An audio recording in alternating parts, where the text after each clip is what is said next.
Hello, this is the November video chat. Little bit of news. Well, I guess for the Stop Killing Games thing, the big news that's coming up is the UK petition. The petitions committee is reopened, and we've submitted a new one to try and get a clear answer. The first one was just kind of a mess on multiple levels. So it's not even. Not only is this, see, they answered the wrong question, and then that answer was so bad the petitions committee was going to try for a second answer. Then Parliament dissolved, everything got locked down. So this is a new administration. So we should be able to close the book on this one way or the other. I guess the most other venues we're still just kind of waiting on things at the moment. Yeah, we're still waiting. In the UK, we're still waiting for the Competitions and Market Authority to gain more authority, because there's not much point in reporting until then. But there's some other stuff going on, but nothing like I need to announce right now. It'll kind of manifest itself later. Let's see. Oh yeah, for the regular videos, I've been working on the follow-up episode for Game Dungeon, but unfortunately this is one of the longer ones to make. And I'm thinking I should probably start on the Christmas episode before too long. And I have a couple decent candidates. I think I have it narrowed down. They're not going to be particularly Christmas related, but they won't be aggressively Christmas hostile is the kind of key here. Let's see. Anything else? Oh, yeah. I mean, I haven't been doing Freeman's Mind lately, but I'll try and get on it. I gotta get in the right state of mind for it. I think that's it. Just I've been kind of going back and forth between the campaign and the other videos mostly. I'm really trying to get the campaign to wind down, but I keep responding to those things need responding to or pushed again, as with the UK petition. Right now, the petition has been submitted, but we have to wait on the committee. And last time that took over 4 weeks. Hopefully it'll be faster this time. So, yeah, I guess I'll get started on the questions then. Let's see. So I say it sucks that the Stop Killing Games campaign is so slow. Well, I'll talk a little bit more about that. I think there's some questions on that. Okay, well, yeah, the first one I don't really have much of a good answer for. They're saying, what do you guys end up doing for Halloween? I mean, not much, although I think this year was the first year in forever, maybe over a decade, I actually had Halloween free. I was actually trying to get the Game Dungeon out a couple days earlier, but there were last-minute complications and I had to do more on it. But I at least just had it free. I was going to watch a movie with my wife, but she decided to back out. She can have vibes on things she wants to do or not, so I kind of work around that. So I ended up just watching some stuff myself and played some games, really, which was nice. We had 2 trick-or-treaters, so not many, but, gave them candy. Overall, not particularly memorable, but it felt like a curse was broken having the video out a day early. So I realized what the problem is with me making time estimates. My brain tends to estimate that once I've written the entire script, I've voiced everything, I've recorded all the footage, it tends to think, oh, well, you're mostly done. You just have to put it all. No, I'm not. That's about 40% of the time involved, I think, is what I decided. It's like, wow, no, I have a lot more I need to do, just with the, trimming audio, balancing levels and then the video editing and everything. It's like deceptively longer because it's all simple in concept after that. But yeah, I'll see. Well, no, somebody's saying pre-production is done. No, that would be like production is done. So it's just post-production left, but that takes... My brain isn't good at accounting for that, I think, is part of the reason I'm so bad at my estimates. but slowly getting better. The next question, chat, feel free to weigh in. They're saying how to win at life.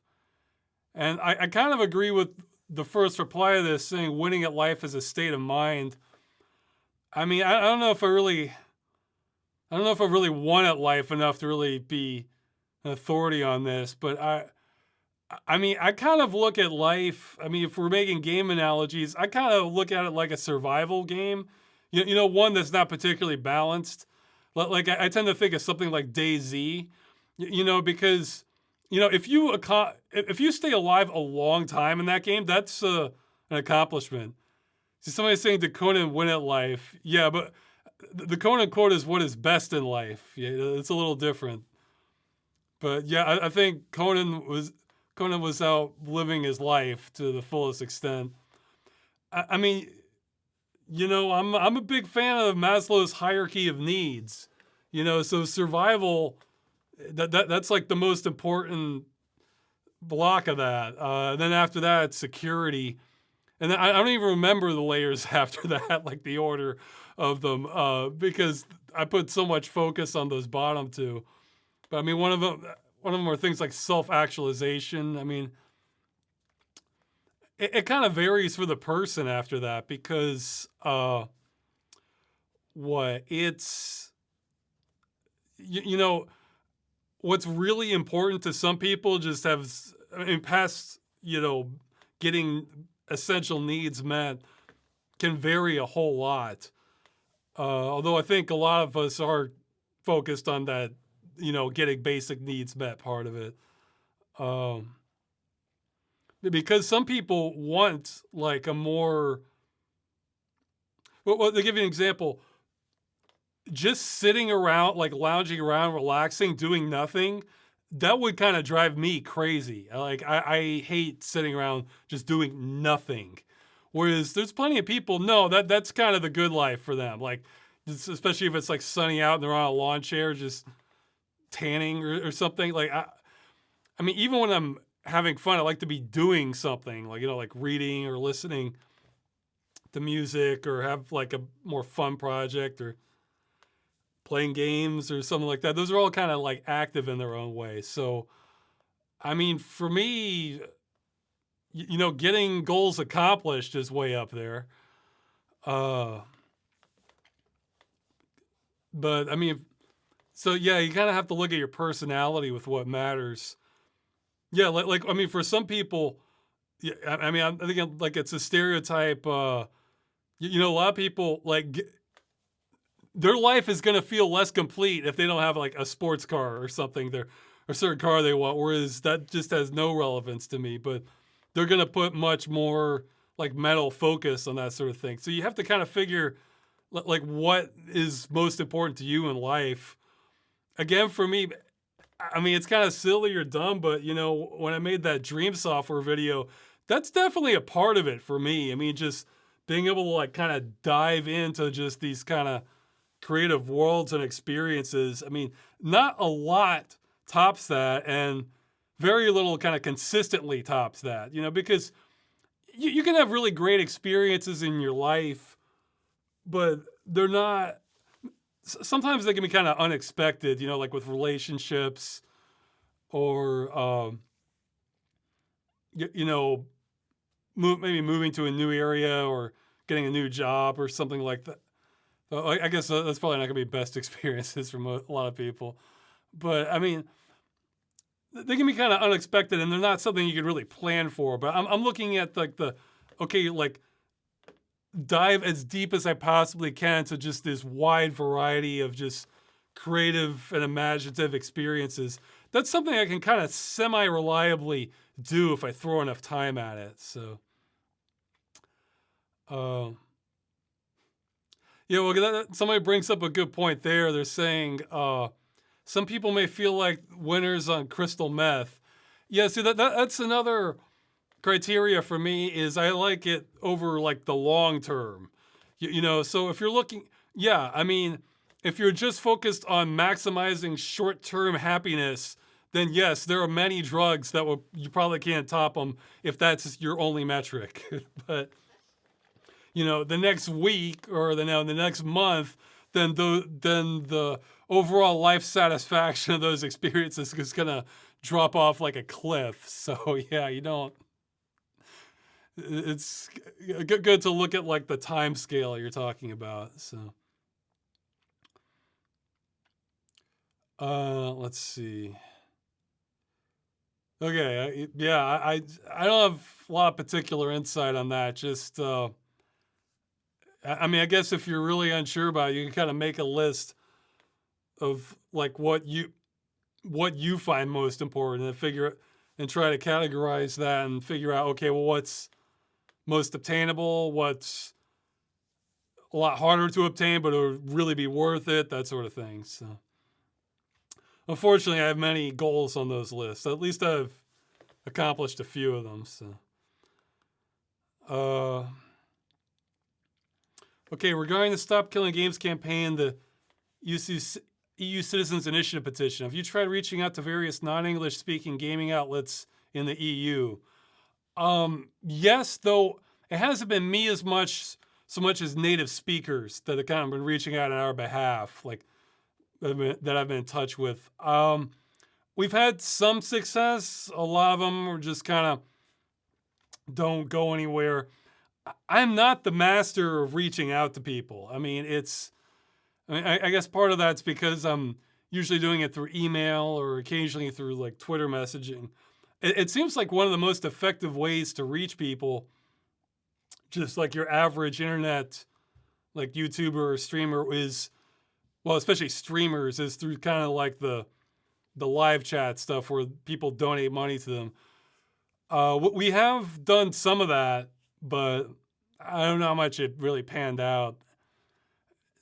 I mean, this again goes back to me not necessarily being the best person to run this, but we definitely hit almost all the milestones, and like the European Citizens Initiative was always kind of a long shot, which we're still trying to, but it's we still have a couple more big pushes we're going to do on that, and I think we'll have a better idea of the landscape of it.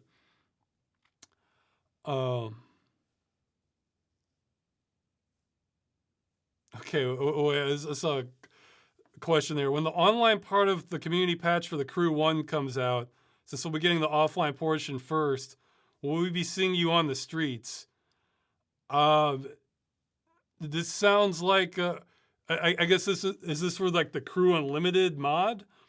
I actually haven't been following all the details on it. I just kind of looked at like a announcement they made on it that I think they're trying for to do it December, but it might be later. I didn't know they were gonna separate it from offline, online, but I think it's all kind of the same thing with how they're doing it though, because my understanding is they could not get an offline crack for it, even though there's some form of an offline mode in the game. Instead, what they're doing is a server emulator. So with a server emulator, you're basically running the server. It's just that in order to play it offline, you're just connecting to yourself, so like 127.0.0.1 or 192.168.0.1, something like that. I'm not but maybe there's some other protocols where they need to do more if you wanted to connect to somebody else's IP address on it. So okay, so I guess they need more tweaking. I mean, my guess is if you really wanted to, you probably could do it online, even with the quote unquote offline version. So,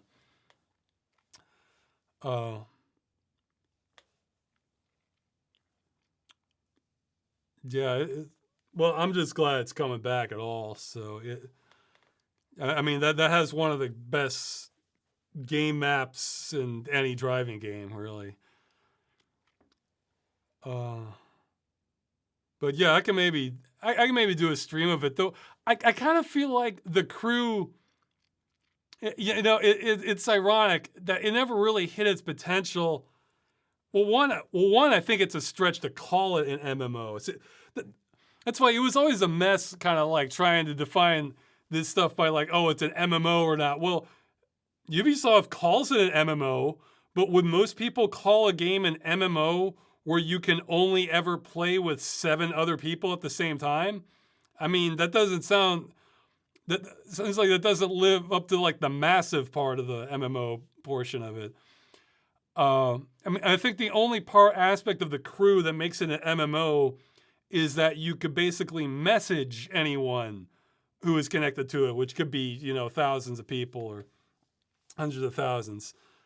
So, but I mean, it would be awesome if you did have a driving game where just everybody could be on screen, so you could just have like these roaming hordes of cars, where there's like hundreds of cars on the same highway just driving, or maybe making blockades or trying to like take over a town or something. That would be pretty cool.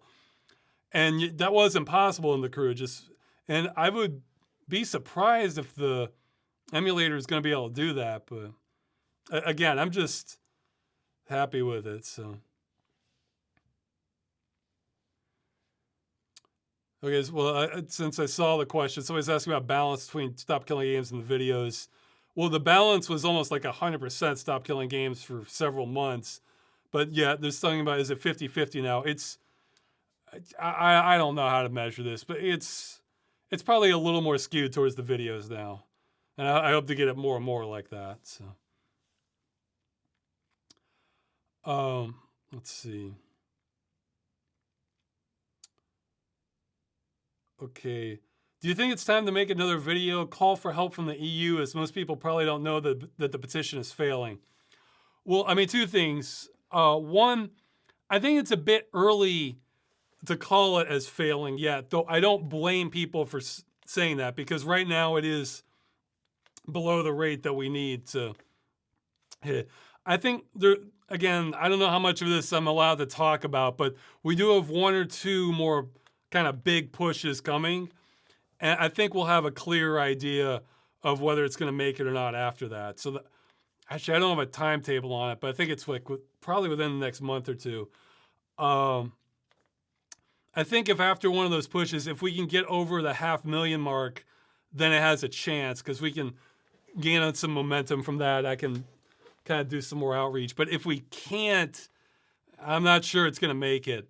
But the thing to remember is that this was always one arm of the Stop Killing Games campaign, and it was always the long shot. So even if this completely fails, we still have consumer action. The issue has been brought before consumer agencies and escalated in France, Germany, and Australia. So we're going to get answers to this. And I think those are probably our best odds, too. Now, to a lesser extent, I think we're still waiting on an answer on the Canadian petition. That one's closed. And the UK one's going to get relaunched. And whenever the Competition Markets Authority get their new authority, then we're probably going to try that angle, too. I think our odds are worse in the UK and Canada, but they're not like just dead on arrival the way I look at it for the US. So, like, I mean, I would bet, not because I want this or because I'm happy about this, but in just trying to predict the future, I would bet money against having anything significant on this issue come from the US. Yeah, again, it's not that I like this, it's just that that's how confident I am that it's a dead end. So, but we'll see. Yeah. So yeah, the consumer agencies are.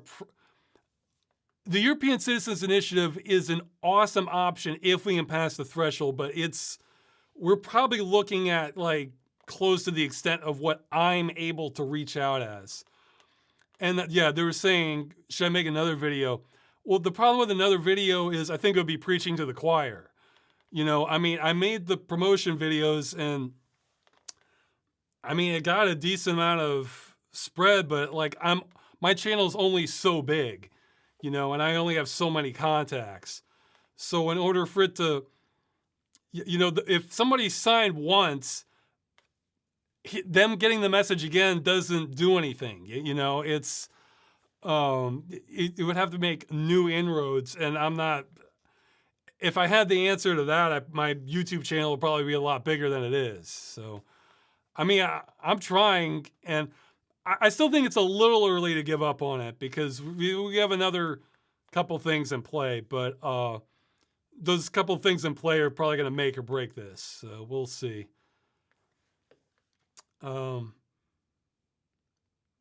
Yeah, somebody's asking about the EFF and GOG. We've gotten in touch with both of them, and several other organizations. Okay. Oh yeah, I might have an unpopular answer here.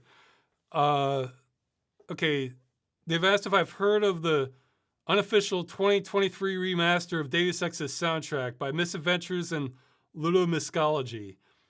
And they're saying they arranged and mixed the instruments in a modern DAW and even used the stems to make the ambient death, conversation, combat tracks seamlessly transition into one another for the most part. They're saying the quality is so much better than I can make out stuff I didn't even realize was there. Okay, well, you got me curious. Granted, I only listened to the YouTube version of this, though I had the volume normalization thing off. I was not impressed by what I heard. I mean, there were a few instruments that sounded better, but I was seeing some trends. I mean, I didn't listen to every single track, but I mean, I listened to UNATCO, Hong Kong theme, the Paris music, and the Declare Chateau. The themes the trends I was noticing were everything seems to have more reverberation, and that works for a few things, and other things it just kind of muddied the mix, in my opinion. And the other thing I noticed is they put emphasis, I thought, in kind of the wrong places, like where, so some instruments. Yeah, a few of them sounded better, but then they would be too quiet. Like for example, like the Paris music. That's an example where I think the piano sound could be better. But then I think they had a better piano sound, but then it's quieter. And then and that just didn't sound as good to me. And then the strings got kind of a little muddy by their reverberation. And like the Hong Kong theme, like the Hong Kong streets theme, it felt like it was emphasizing all the wrong parts of that. Like the bass beat and everything to that was very pronounced. But then you have the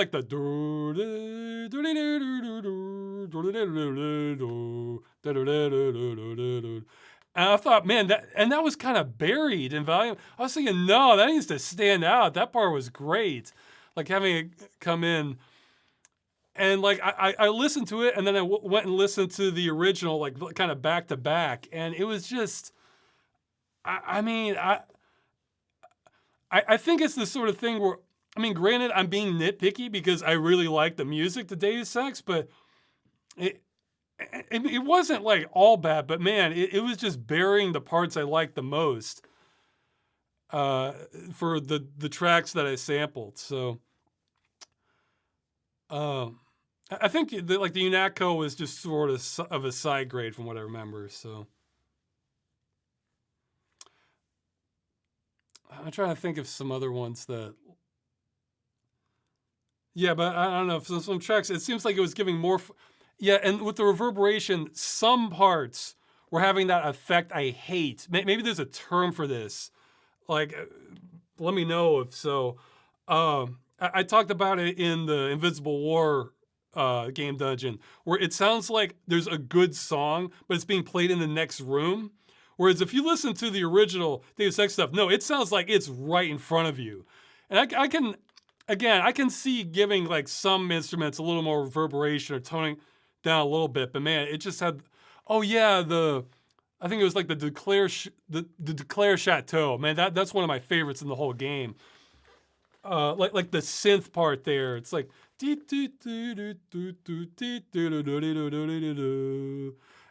that part just got kind of suppressed. I was like, no, man, that was the part I was loving it, So it's saying muffling.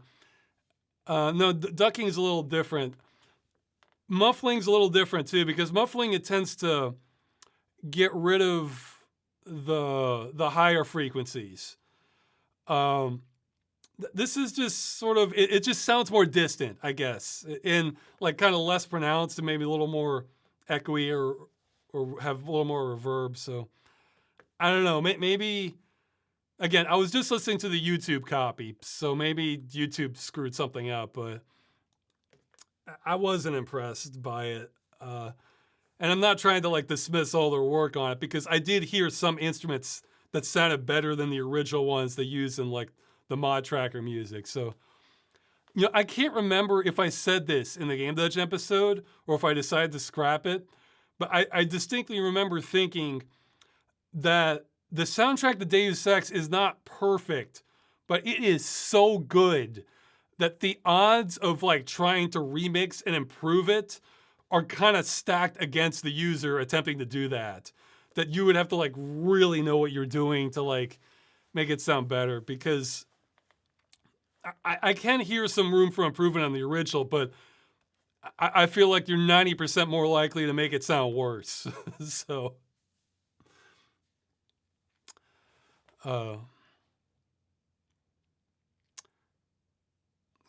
yeah, it's,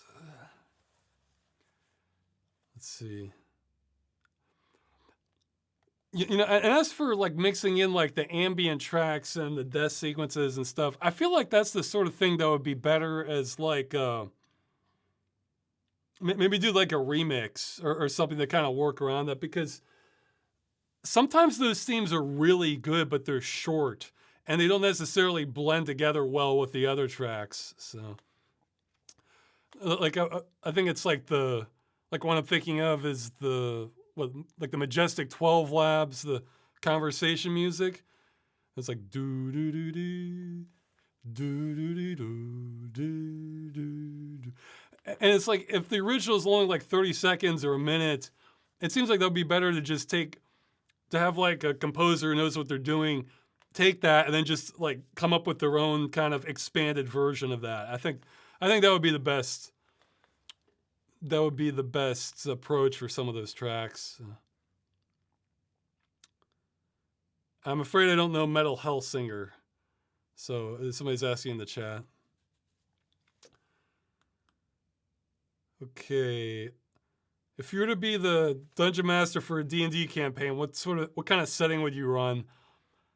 I don't want to be the dungeon master. I feel like I'm managing a lot more than I want to as it is. It would probably just be some vanilla Forgotten Realms setting and just kind of let what's going on in it make it more interesting. Let's see. Has anyone contacted you or asked you to speak for the Half-Life 2 20th anniversary? Yes, and this is my fault. Somebody emailed me about it. They were looking for commentary for like, I think they were saying 60 to 90 seconds for some compilation coverage they were doing. And I thought, I should reply back to them, but then I was so busy in other work I forgot to, and then I didn't, and I missed their deadline, so oops, that's entirely my fault. I'm not sure if that was like a fan-made video or was like a more official thing though, so I'd have to recheck the email, but it's fine. I've had enough of. I don't feel like I'm missing out on more Half-Life coverage. So. How are you doing mentally? How's life going for you? I kind of feel like part of me just wants like months off, but I'm not going to do that. So I'm still here. Let's see. Have you seen the DMCA reforms that have happened here in the U.S.? What are your thoughts on them? Specifically when it comes to these parts. And okay, this is a quote. The new exemptions came about under the temporary exemption procedure and will need to be renewed 3 years from now during the next rulemaking session. So I read that as, okay, and they're saying, enables libraries and archives to preserve deteriorating motion pictures and software, permits preservations of video games that are no longer supported by servers. Yeah, so Well, I think that was already kind of the case, at least on the games end. Like I think I did a Deck Game News episode about that. That was the one. I forget the name of it, but it's the one where I have the footage from Satellite Rain in it, where I talk about that one. I mean, I think it's no disrespect meant towards the people fighting for this whatsoever, but I think the entire situation is just a joke, and I see it as just a dead end. I mean, because you have to fight so hard to get crumbs that don't solve the core problem, is how I feel about the DMCA exemptions. I mean, yeah, there was the Video Game History Foundation, it was like last month or month before, they got rejected for trying to get a DMCA exemption to allow remote access to games that are no longer in print. So say there's some old game that's not in print, like let's say Rama. I don't think that one's for sale. It might be, but I'm not sure. So instead, so let's say you wanted to see it, like they have like they're a game museum or something. There's in Minnesota or someplace. They're saying that no, you would have to drive to Minnesota to play that legally under the DMCA, and they couldn't have an option where you could just connect to their servers to play it or something like that. So it's, and this is something Abandonware has been taking care of kind of under the table for a long time now. So, I mean, I agree that it shouldn't have to be under the table, but when the deck is stacked so heavily for trying to do this legally, it feels futile. And what I'm trying to do is like actually put a stop to the end of the destruction, and nothing is on the table with the DMCA for that. I mean, the only thing that's challenging that is that lawsuit that I mentioned, which I think just has no chance. Like the law on this issue is just too locked down on the United States.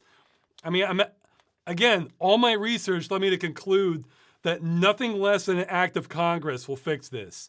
And I just don't see that happening. So, but the good news is I give us coin toss odds in, France, Germany, and Australia. So, less than coin toss odds in Canada and the UK, but higher than the US. So it's like I almost don't even care what the DMCA is saying these days, because I know they're not going to solve the problem. They're there to kind of perpetuate it when it comes to preservation anyway.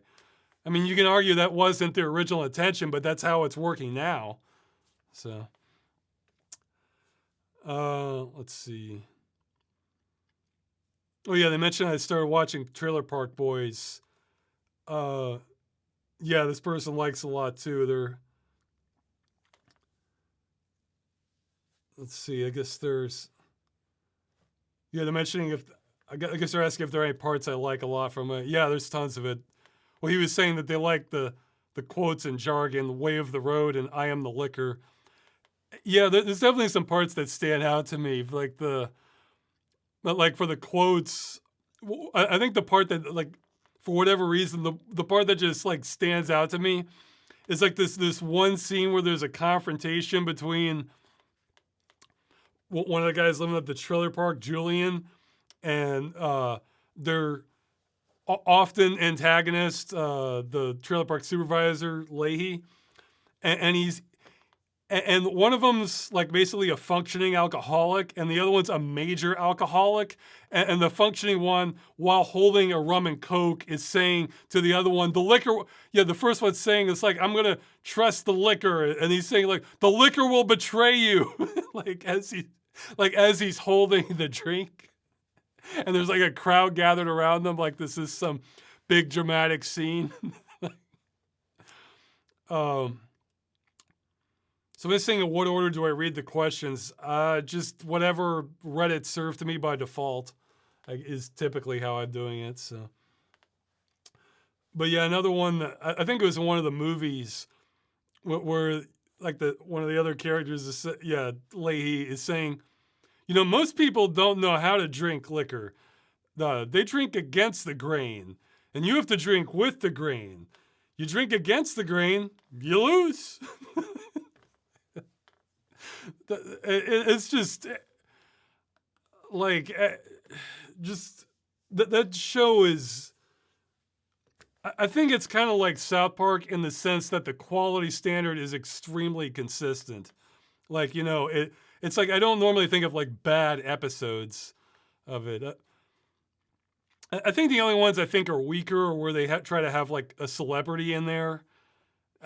Those feel a little more forced, but other than that, it's just, they're all just solid one way or another.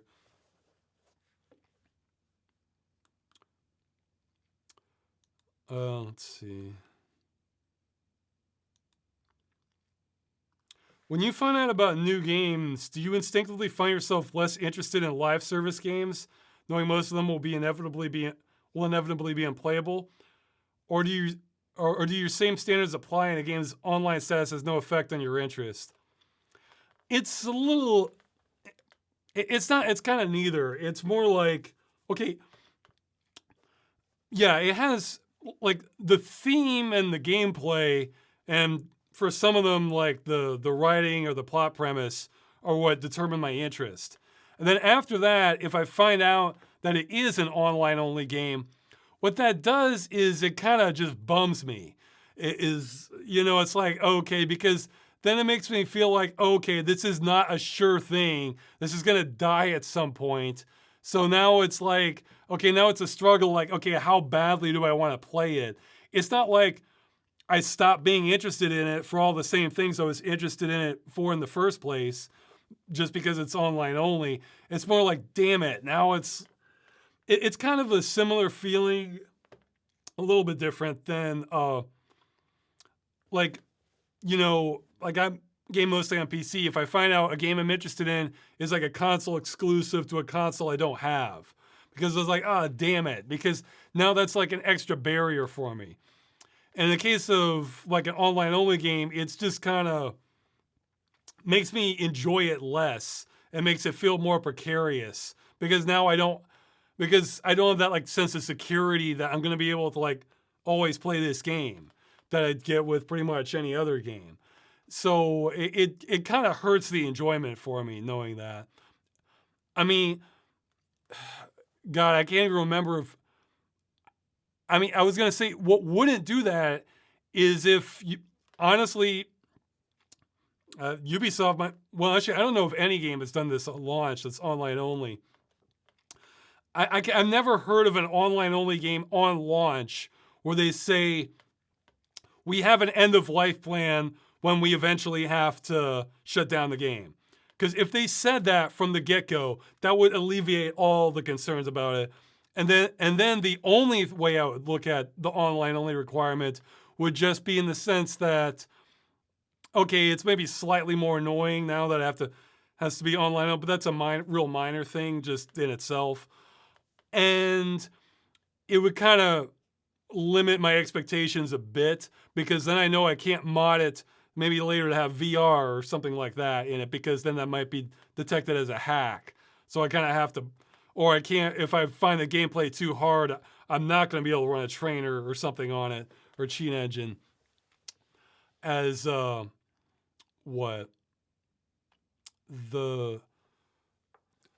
it's going to limit my options more, knowing that it's online only. But that's more like in the annoyance or nuisance category, or feel like it has a little bit lost potential, that sort of thing. That doesn't hit anywhere near on the same level as, okay, knowing the game is going to be destroyed. That just overwhelms everything. So it's I have seen people say, well, I mentioned consoles earlier. I have seen Linux gamers do this, that if they can't run the game on Linux, oh, well, then it must suck anyway, and then they're not interested in it. I think people like that might be a little bit in denial, because I don't really pick whether I like the game based on like how I'm able to receive it. It's more like on the theme and the gameplay and just the overall presentation. But I think some people who just say, oh, well, if I can't play this on my platform, I'm not interested in it. It's like, well, if that is true for them, I think they're probably not getting as, I guess, deep in the game. I mean, not deep isn't the word. Like engaged with games on the same level that I am, where if you can just kind of casually throw away one game for the next and not like have that linger thinking, man, I was really interested in that game still. Even if there's another good one I can play instead, I'm still really curious about that one. If you don't have that feeling, then I feel like people like that kind of don't dive into games on the same level that I do necessarily, or those ones that they're missing doesn't bother them as much. Whereas, so yeah, it doesn't make my interest decline though. So it makes it complicated is what it does. Will the Half-Life 2 anniversary update affect Freeman's mind? No, I mean, I haven't really looked at everything it's added to it. Here's the thing: if it was just a pure upgrade and everything looked great and it caused no new problems, then I'd probably just move to it. But I don't really have that level of trust with Valve, especially for like things like demo recording and demo playback, that I don't want to have to be testing all this little stuff again. So I'll probably just stick to like the current build of Half-Life 2 that I'm using. So.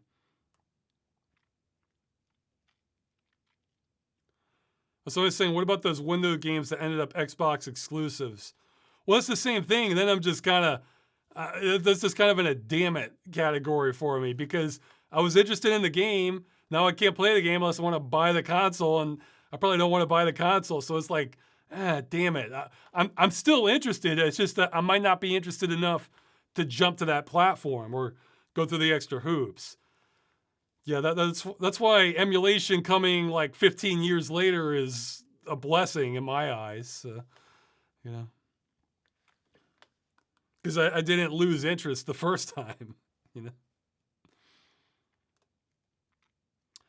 Do you miss living in the U.S.? Are you planning on staying in Poland permanently, or would you too like to move to another country if opportunity came knocking? I'm real. I'd say the only two things I really kind of miss about the U.S. is, I guess, one, having people I can talk to in English, because I don't really have much in the way of conversations in Polish. And like, being able to meet people and get together, that sort of thing. And I guess where I was, there was, in Virginia at the time, I mean, like the forest there just completely outstrips what, I guess the countryside completely outstrips what's around me here in Poland. So I do kind of miss that, just having large forested mountains all over the place. But beyond that, not terribly. It's kind of kind of a side grade in many ways. So as for another country, I mean, I guess if I was just like independently wealthy or something, I admit I'm curious. It seems like every kind of promotional picture I've seen for, like, was it Switzerland and Austria, just look utterly amazing with the mountains and forests and valleys and stuff they have. That it's just like it looks like something half out of a fantasy game. And I was thinking that would be pretty amazing to kind of live in a place like that. But I think the cost of living would be higher too, and plus I'd probably have to take a lot more work to adapt culturally. But that thought has crossed my mind. Like there's just lots of incredibly scenic places from what I've seen in Austria and Switzerland. I guess with the Alps. Let's see.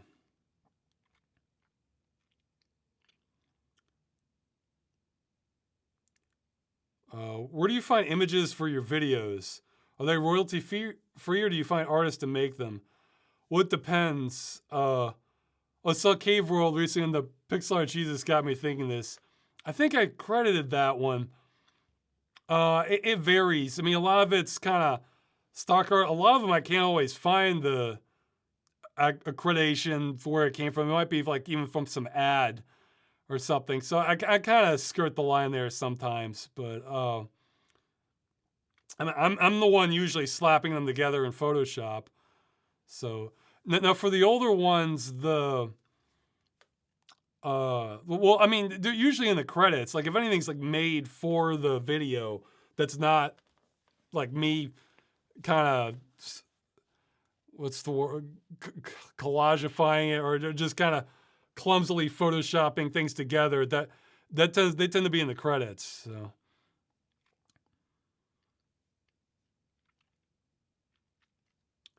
Let's see.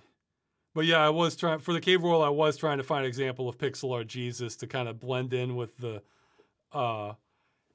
with the existing game art. How many rocks do you think I need for an SOS sign visible to the Borg? Well, I've heard it's a myth that you can see the Great Wall of China from space, like, from Space Station Heights or Space Shuttle. So you would need an awful lot of rocks, I think. So I don't know if any man-made structures are visible from space, though I think the collective light pollution is. Though I always feel like the term light pollution is a little misleading, because light pollution doesn't kill you the way like real pollution does. It can be problematic, but it's kind of a that term always. I feel like the term light pollution is always kind of overselling itself a little bit.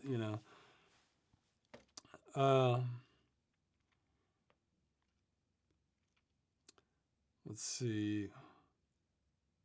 And plus, actually, from space, light pollution kind of look cool. So.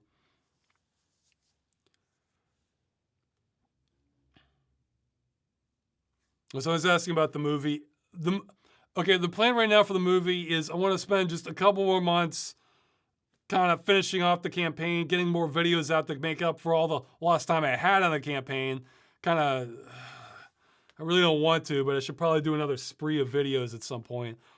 And then once I feel like it's kind of a little more flowing a little bit better, then I'll go back to the original plan of just spending a lot of time on the movie to try finally kick things off some more. So, because yeah, the movie just got completely stalled by the games campaign. I really was not joking or exaggerating when I said I did not want to be the one doing this, because I have all kinds of things I would rather be doing. But I think if I hadn't done it, almost everything we've seen related to us having a chance to challenge the issue this year wouldn't be happening. I think the only things that would have been happening are that failed DMCA exemption that the Video Game History Foundation did. I think that was completely independent of us. And that lawsuit might have. And I think that has no chance of solving the problem. I mean, like I said in the video, I think the lawsuit might win and it still won't solve the problem. And I think nothing else would be challenged on this. So, and I'm basing that on everything that's been done every year prior on this issue, which is basically nothing. And it's not just the crew. Like if there were enough people who cared about this as much as I do, and like were in a position they could throw the resources at it, we would have seen something like this with Overwatch, I think, because that was a much bigger game. And I don't think we really did. So I think without our involvement, like the crew would have been, it would have had less splash than Overwatch shutting down.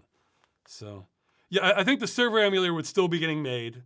Like that, I think that was fairly safe to say that was an independent thing. So, but yeah, just trying to challenge the issue as it is, I think we had a big impact on that. So I didn't want to do it, but I won't have any nagging doubts from how this turns out. So, let's see. Oh yeah, people are talking about bright lights at night. I've heard there was speculation.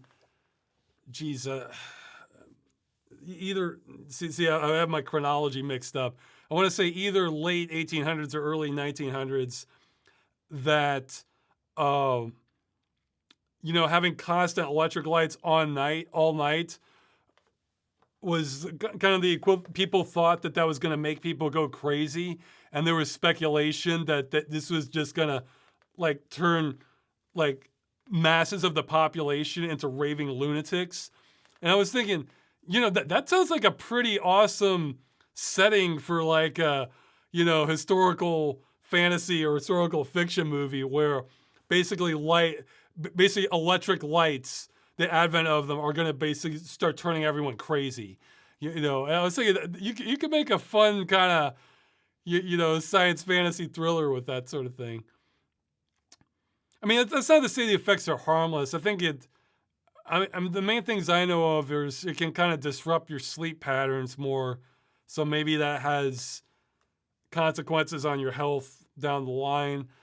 Or, and I think it can kind of disrupt like animals some more, but there might be a few other things. But it's the sort of thing where it's not that like it doesn't have any impact, but it's not, it's not going to kill you the way some other things can. So, let's see. Oh yeah, I've had this question before, but since it came up again, what are some of your most memorable interactions in online gaming? All right, I made some notes. Yeah, this is, well, okay, I guess the most, look, I'll be completely upfront. Like, I was a bastard as a teenager in online gaming. I found hacks and I used them in the Quake 3 demo and Jedi Knight. Those are the only games I ever used hacks on. And to my credit, I never used them to win, but I did. I just, look, I'm being upfront. I was a bastard. I think I was like 16, 17. Yeah, because I think I never did online gaming until I was 16. I did that like a sort of like a birthday idea because I thought like, okay, I've never done this. I'm interested in it. But they were memorable times. Like, okay, in Quake 3, you could just enter in. It wasn't even an external file. It was just this long, convoluted console command in the console. And the first thing it would do is it would take away all your weapons except the gauntlet, and which still worked. And then it was basically no clip mode, so you could fly around through the level with the gauntlet.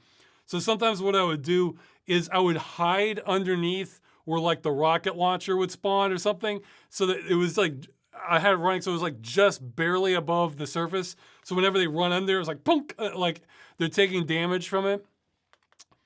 And then like sometimes I would like kind of blockade off places with like as like a ghost flying around.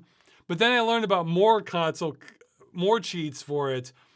And again, it was all just entering in like this long, really long characters command in the console.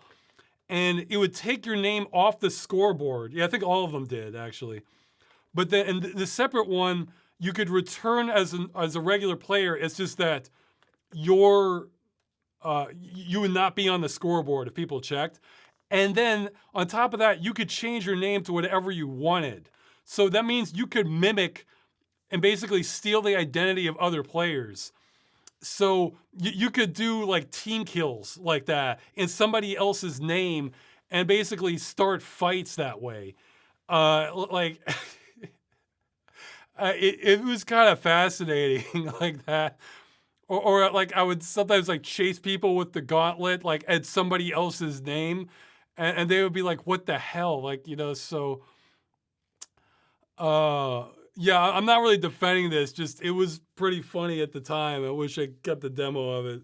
I shouldn't have been doing this. And in Jedi Knight, I think those were external files, but you could just type in like Jedi Knight cheat and then just like a page would pop up having all these list of all these hacks. And you just copy them into the folder and run it. And then I think this was kind of the days before like kind of cheat protection. So, like again, well, things I would like to do, I guess I would like try to like kind of frame other people where people would come into the server. Oh yeah, that was one of my favorite hacks where it would make weapons misfire if they're looking at you. So if somebody like so say somebody has like, well, they had like the concussion rifle, I think, that caused this big explosion. It would just kind of blow up in their face as they looked at you. Uh, and it worked both ways. So you couldn't use like range guns, otherwise you kill yourself. And the thing is, that might confuse them because they'd think, well, oh, is this a bug or was it lag on my end? Or what? Let's see, there was another one. So saying, do you know we got an official theme for Stop Killing Games? I'm not sure what's a official. What do you mean by official theme? But let's see, another one. Oh yeah, it would fill the level with invisible water, so all of a sudden everybody's swimming. Or there was another one where you could look at the player in front of you, like in your crosshairs, and you could hit a button and it would change their character model to like some random object of the game. So it might just be like a table, it might be like a column, like random model, or a weapon or ammo pack. And then like the host would see the person running around like with them on it and think they're the cheater, that sort of thing. Now for stuff that wasn't cheating in Jedi Knight, I would sometimes lay landmines like where you could get health, so that when because I figure if people were already kind of weak, then having it blow up in their face might be enough to take them out. And I was usually right. I also put them in like under this. There was in one map there was like this underwater column. I'll put them there where you couldn't really get out of the way fast enough. Oh, an official song. Okay. Let's see what. Okay, so that was it for like actual hacks. For Unreal, I played a lot of Unreal Tournament 2004 in Onslaught mode. I remember us being able to do stunt jumps by putting like grenades on the back of the Jeeps, the Hellbender, to kind of blast them even more into the air. There's probably a lot of great moments that I still have the demo files to, and I eventually want to convert to video to check for the highlights of them. Because I know I could put together some pretty great highlight reels given enough time on it, but that's just sort of a side project thing I haven't put a lot of time into. I guess in Unreal Tournament 2004, a classic favorite memorable moment is just for whatever reason, just a vehicle falling on top of someone, like when they're right in front of you, just through various happenings. I would guess for this sort of thing, there's probably a lot of great kind of. I'm not sure what the best game for this just sort of like unreal things happening would be nowadays. I would suspect maybe the Battlefield series might have a lot of that. Oh no, I remember there was this wasn't me. I saw a video. I'll put this in the description if I can find it, for Call of Duty, where this guy was like flying around like a flying squirrel and just kind of overwhelming players like that. I think it was some sort of exploit they were using. Let's see, what are some others? Well, I guess in Zombie Panic Source, I played a lot of that. And I made a video out of my most memorable moment of that, where the Diary of a Zombie. It's on the channel, where all I did was just play back the demo and just added sound effects and dialogue to it. That was all just pure gameplay from the game. That was the best spree I had ever gotten, and it was a lot of dumb luck because you normally can't do that much damage that you do in that video. So somebody says they were once banned from Vehicle Capture the Flag server for planting 8 remote detonation grenades on flags. See, no, I mean, to me that says you're playing it right. You know, if you're, I mean, those are the those are the deaths I respect the most, is when someone just straight up outsmarted me, you know? I mean, because like nobody like really likes just the person who is just like godlike aim and they just keep snapping it from every angle. But oh yeah, I guess another game. This was a mod for Half-Life, um, Desert Crisis. Oh man, I should see if I could find that. That game had some over the top Easter eggs in it. Yeah, there was a lot of interesting stuff in that game, but until they patched it later in that game, I think it was like the Spas 12. It was one of the best shotguns I ever used in a game. It was on par, at least, with like the shotgun from Fear. So I mean, it was just like one of the best. And that was a game where you just do whatever. They just threw everything in there, where they had all these regular weapons, but then they also had like the pulse rifle from Aliens, and you could also get perks where you could like I think you could akimbo shoot and never have to reload. Or you could have like samurai swords, and then you get like increased speed and to be able to do all these like jump flips and everything. And I regret not recording demos back then, but I remember this guy like doing a wall jump, doing a somersault in the air, ready to come down on me with a katana. And I mean, he would have just sliced me in two immediately if he had landed it. And I just go boom with the shotgun, blow him straight back in midair against the other, like halfway across the map. And it was just such a satisfying, satisfying gameplay experience. But for the Easter eggs, the best one by far was, you had to know all these like secret switches to hit, and I don't know how they found them, but I found them from like word of mouth within the game. And then if you activated like 3 different switches like around the map, this sofa would rise up out of the map, and it would start playing like the safety dance song, and you could jump on the sofa and like ride it, like as it just kind of flies through the map, and eventually it would just go up and up and up until like you're just in the clouds, basically. I want to see if somebody's recorded a video of that. That was an extremely, yeah, that's definitely a memorable moment. So, somebody's,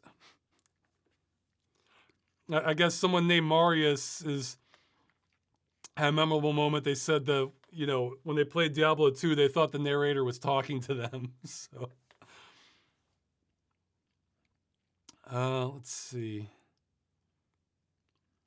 But yeah, I think the moral to this story is record demos, or record video, even if it just goes in the trash and you never use it. Because if something amazing happens, you want it on video. Okay,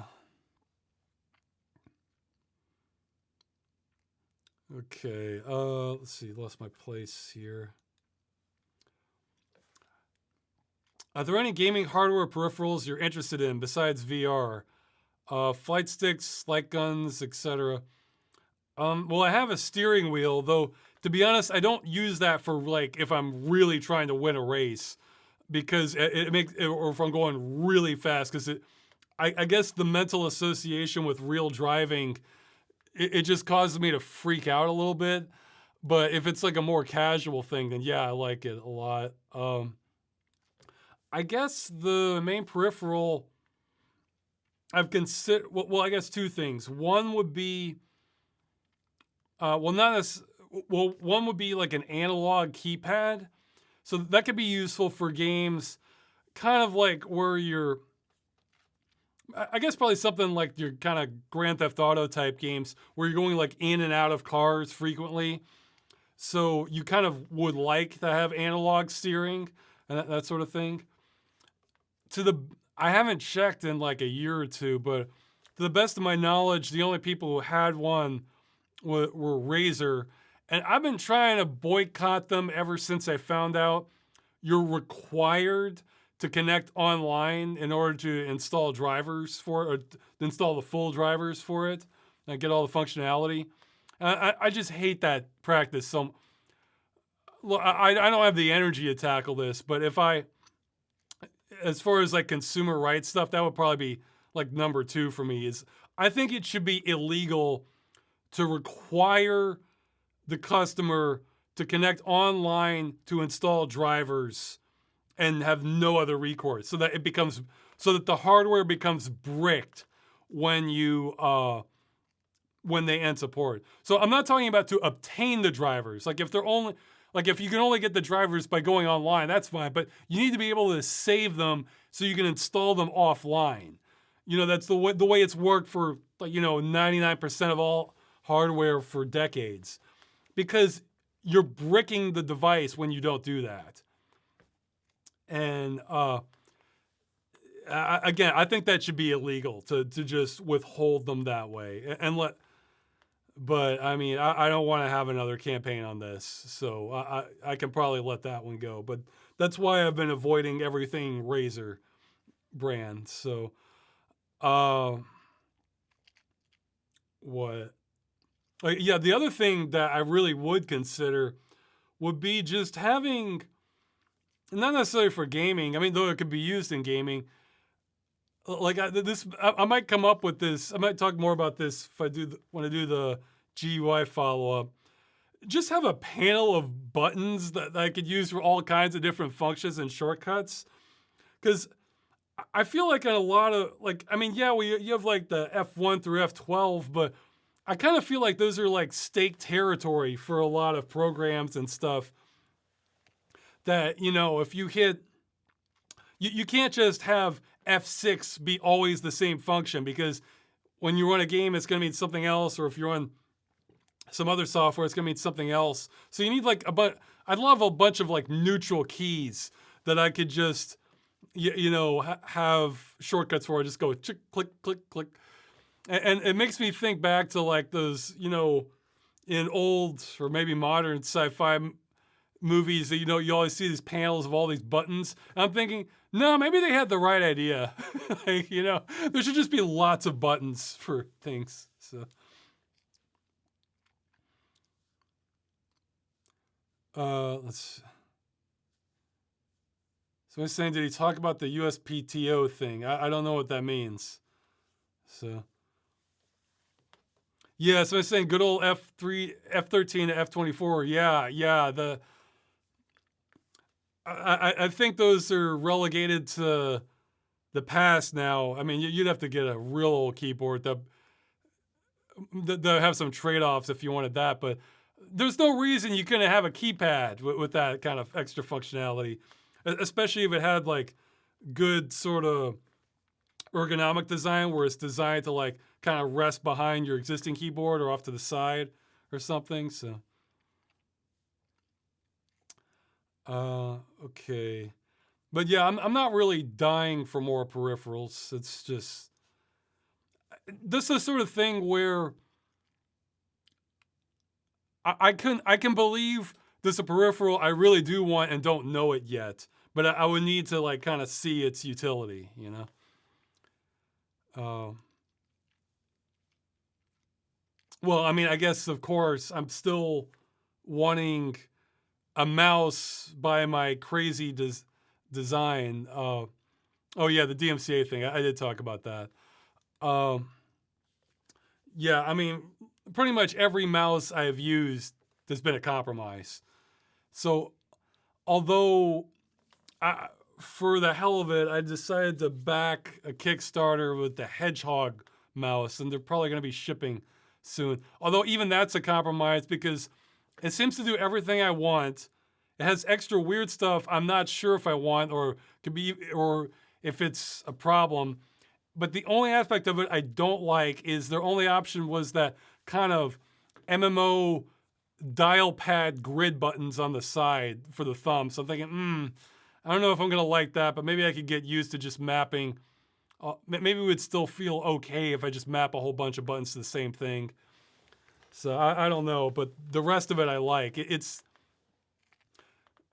I'll give a link to my mouse manifesto because I'm a mutant for how I use my mouse, and just nothing seems to cater to it. And it feels like we're on a different timeline. A core aspect of it though is I like a button for each finger. And once you have mice with button, just the fact of wanting to use the pinky finger and the ring finger, that eliminates probably 90% of mice just right out the gate. So then you're left with like other compromises. And yeah, the mouse manifesto. You can look up Ross's crazy mouse design if you don't want to wait for it's on the Curse Farms page. I made a graphic out of it and everything. Yeah, it's because it looks at many different aspects of it. I kind of go into detail like what my ideal mouse would be, but that's a big one right there. That just the fact that I use a pinky finger on my mouse makes me a freak just right out the gate. So also, I really don't like having to use the middle finger for scroll wheel a bunch. I'd rather like what was it the people who did it best, I thought, was it the Mad Cats or the Cyber Rat Mouse, where they had a side horizontal scroll wheel that you do with use your thumb for, and that felt way better to me. But barely any do that, so. Oh, I don't need to get into that. Have you played the game Through the Fragmentation? No, I haven't. I looked it up after seeing this question, and the aesthetics of it just kind of turned me off, to be honest. It had a lot of that. Well, I like the evening sky. I like that aspect of it, but like it had a bunch of that kind of textureless, flat color look to it that I'm not a fan of. I don't know. It just wasn't grabbing me, but you know, from the comments, it sounds like there's a lot going for it. So, I mean, maybe it's the sort of thing I could play eventually, but it just, look, I'm picky these days now, guys. If I really don't like the aesthetics of a game just from the screenshots and everything, it makes me want to move on and try another game. So, because there's so many to choose from. But since you're saying that the story, the ending is completely off the rails, like in Phantasmagoria 2, well, maybe I'll like watch a playthrough of it then or something. Yeah, this is one I didn't really have an answer for. If many years later Hollywood were to make a biopic based on your life, how would you like it to be titled? I don't know. I think that'd be a bad idea in general. I think the only way a biopic on me would work is if you just made up a lot and just made it almost like I'm having this. Okay, I'm having this life that doesn't really reflect reality, but because we're trying to make an enjoyable movie first. Like, I think there's other examples of this, but the one that comes to mind is Neil Patrick Harris and Harold and Kumar Go to White Castle. The Neil Patrick Harris in the Harold and Kumar series is not the real Neil Patrick Harris, but they just push him so over the top that it's awesome. So I would want it to be kind of like that, you know, where, you know, similar personality, but it, you know, completely just off the rails context to make it enjoyable. Because just, I mean, my life isn't interesting enough to make a movie out of it. So, yes, somebody's mentioning the Weird Al movie, like, because they had that Weird Al movie, which I watched with Daniel Radcliffe playing him. And it was part biography, part just sort of going off in its own sort of dream sequence thing. And the thing is, while the idea is great, I didn't really find that movie that great or entertaining. And I say this as someone who loves UHF. So, like, I love UHF by Weird Al. I think that one's hilarious and imaginative and great. So I didn't think much of, like, the Weird Al sort of going off the rails biopic there. like you need to be you need to have had pretty interesting things happen to you, I think, to warrant a movie. Uh, to like it's a, but because I was thinking like some other ones that I thought weren't that good. I mean, it's not that the movies were done poorly. It's just that the subject material it wasn't good enough for a movie, in my opinion. One was see, now I'm drawing a blank. Oh yeah, The Social Network on Facebook and Mark Zuckerberg. I mean, it was competently put together, and you had Trent Reznor doing the soundtrack. So, but it's not that interesting. I guess it could. I guess if you're really interested on the rise of Facebook, but I mean, Zuckerberg's life didn't seem to be that. I mean, from just going by the movie, I barely know anything about him in reality. That just, I was thinking, why make a movie on this? Or there was a recent one on like the GameStop squeeze, the GameStop short. What was it called? Like Dumb Money, I think was the name of it. And again, it just, there were one or two good scenes, but like this just isn't strong enough material to make a movie out of, in my opinion. There's more like that, but oh man, yeah, I know that. I don't know. So I think you either need like a really interesting thing. Yeah, like hey, you know who I want to see a biopic movie on is, or at least part of his life, John McAfee. Now that's someone you have a lot of material to work with to make an interesting movie. Like I heard his account of him escaping Belize, and whether it's true or not, just his explanation of how it went down, that's enough for like a solid, like kind of Hitchcock style suspense movie. Just that part alone. So, and he's someone who has a lot of interesting stories. So, yeah, John McAfee would be a good person to have a biopic on. Let's see, who's some others? I know I had one in mind, but yeah, I'm but yeah, if you're willing to make it a comedy or fine with just kind of going off the rails, then that opens up a lot of options. So, oh man, there's someone else I thought would make a good. Oh yeah, I think if you did it right, you could make a comedy of Elon Musk, especially like all this, especially like how he's like managed Twitter and things like that. You would have to have the right style. Like, oh yeah, well, oh yeah. If you guys want a good biopic movie that's like very watchable, look up War Dogs. That one's funny. Like that one's kind of like, geez, what was like? It reminded me of another movie, but now I forgot what the other movie reminded me of. But it's about uh, arms arms dealers during the Iraq War, showing like all the loopholes they had, and they made it kind of a comedy, turned it into. It's like I don't know how much it. Oh yeah, it's kind of like Wolf of Wall Street. That was the movie. It kind of felt like.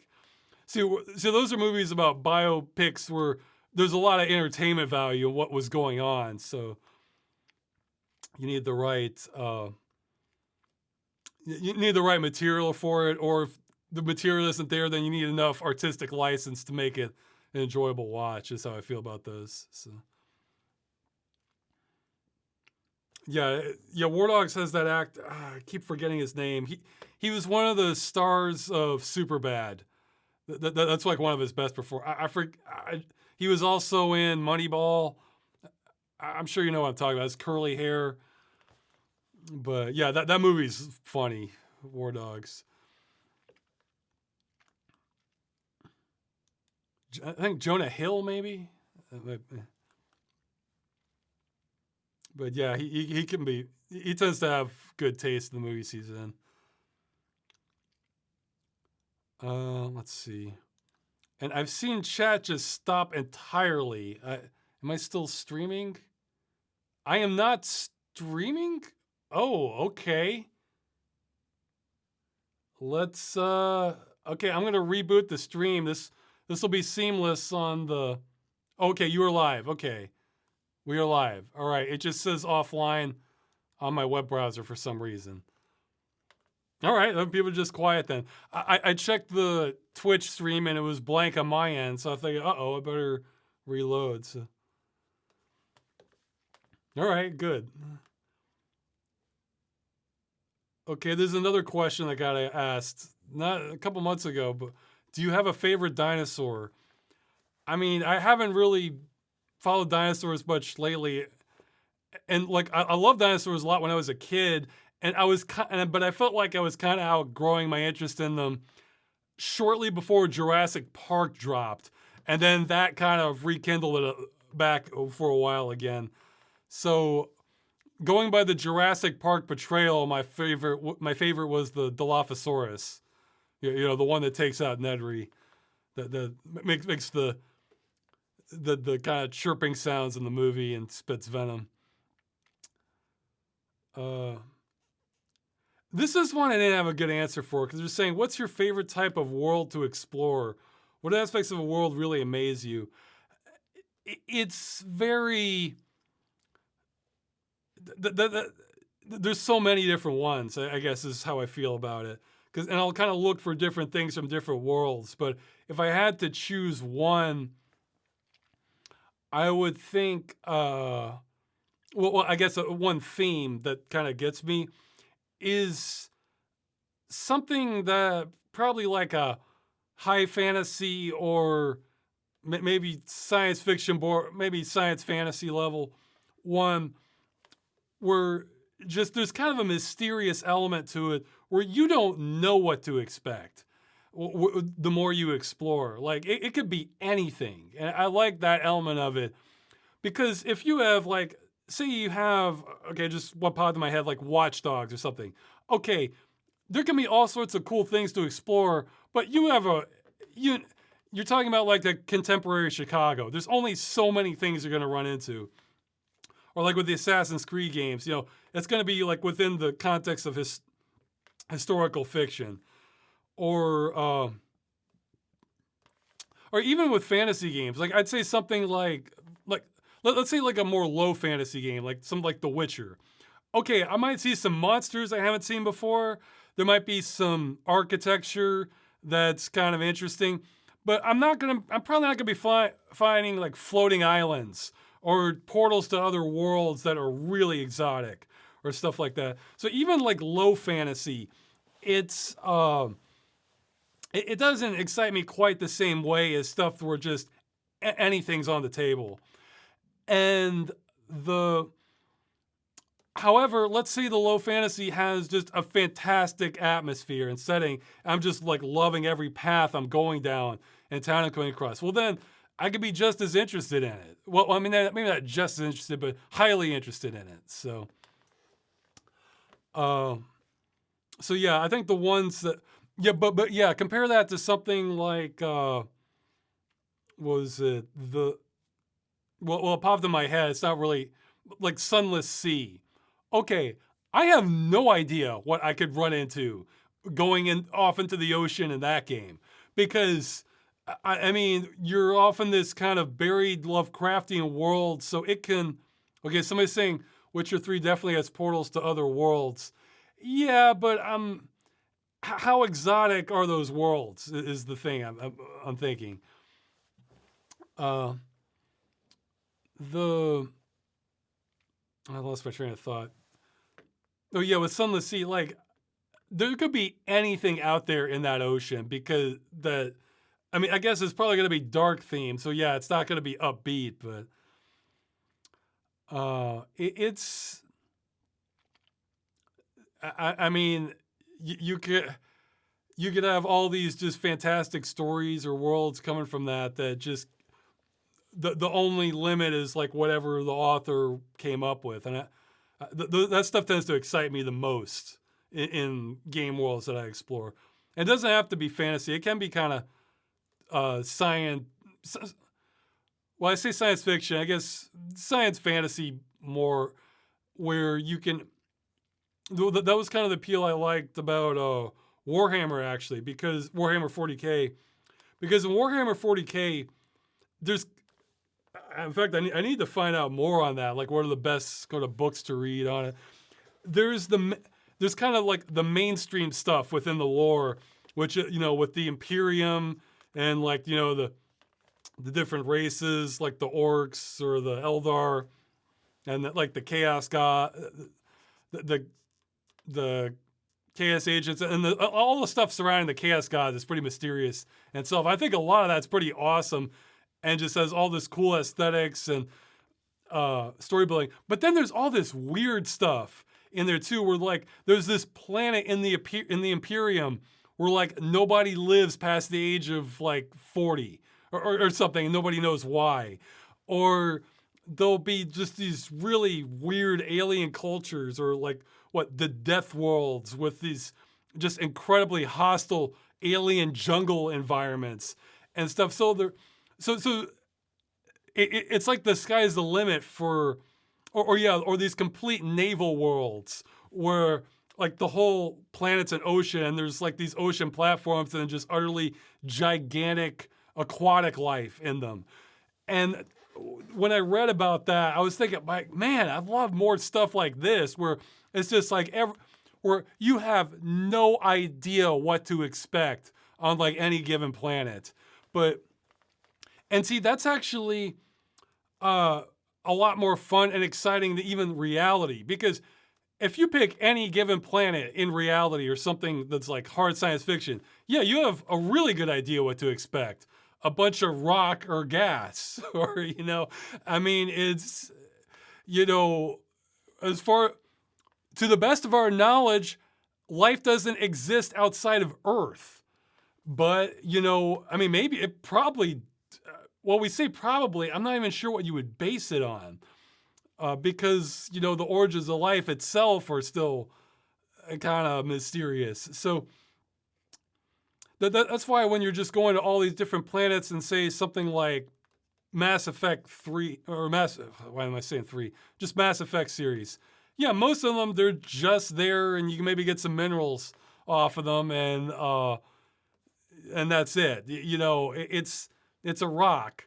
So that's why by interjecting the kind of science fantasy where just everything could be off the wall, and there could be these alien cultures, or just even humans occupying them. It could be just alien culture, not rather than just like alien beings. I don't know. I really find that sort of stuff fascinating. So.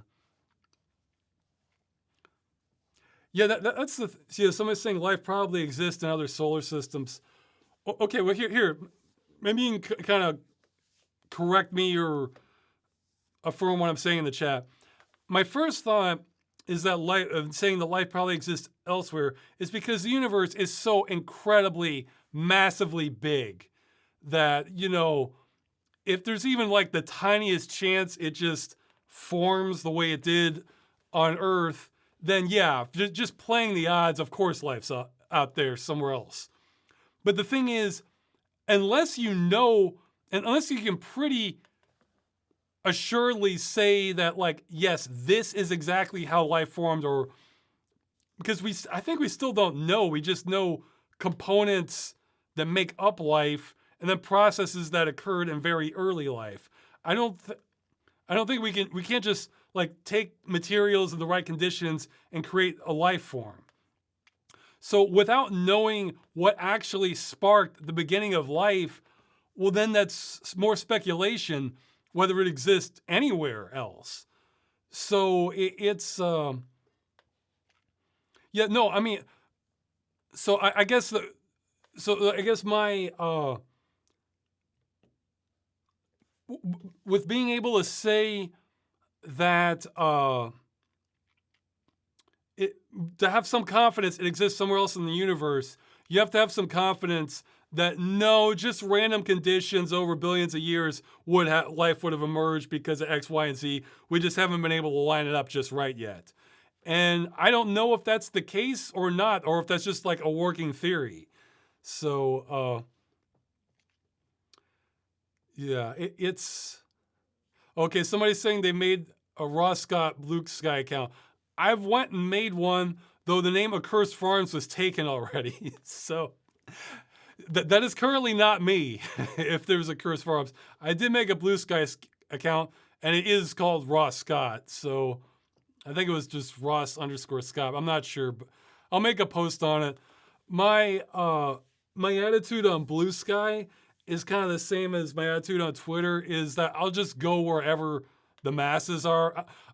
Look, I am not going to be leading the way on social media. I'm just going to go with the herd. So wherever most people are, I'm probably just going to go there. And it's kind of a hassle for me to be posting on 2 social media things when I kind of don't even want to be doing one. So, yeah, see somebody's, yeah, people are, yeah, Jack Hectic has good ideas here. Fungal moons, the great stomach, somebody's saying the great stomach from Tyrion. Star clusters full of bacteria planets. Oh yeah, I've been reading, I think it's a trilogy. Now I'm on the 3rd book of it. Well, I'll give a minor, medium spoiler if you don't want to hear it. It's name of the book. The name of the first book is the Demons at Rainbow Bridge, I think is the title of it. And yeah, here the spoiler, if you decide to read it, even though I think it came out in like '89, is one of the race.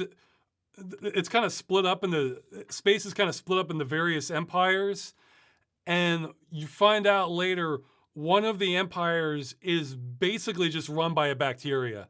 Like it's infiltrated people, and it's like this hyper intelligent bacteria that except that's not well known. It keeps that a secret, so it can kind of take over other life forms. It only taken over some. That's not its focus.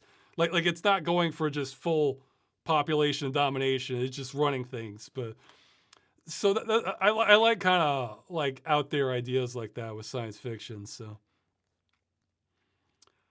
uh, so yeah, I guess in order. Well, yeah, that's the other thing too with life, because okay, like let's say we found evidence of like a bacteria, like in an asteroid that we, fell down. Like okay, even that I'd say doesn't conclude that would increase our odds, the probability. I think even that. Well, no, I guess technically that would affirm that there is life elsewhere in the universe. However, it could still be quite contained because, for all we know, life didn't originate on Earth. It could have just been like some probe from some alien force shot out to try to populate areas, and that landed on Earth and the conditions were good, and they grew from there. In which case, we don't know what the origin is, and maybe it is only from where that was. But so yeah, by all means, feel free to correct me if you understand my thought process, that like if we don't know, if we don't know exactly how life formed, what's the magic spark that takes us from primordial ooze into like actual life forms, then I don't know if you can really fully speculate the probability of the life being elsewhere. You're kind of relying, it's kind of a probability based on another assumption that is still unproven. So it's, but maybe there's more science to it than I'm aware of. So,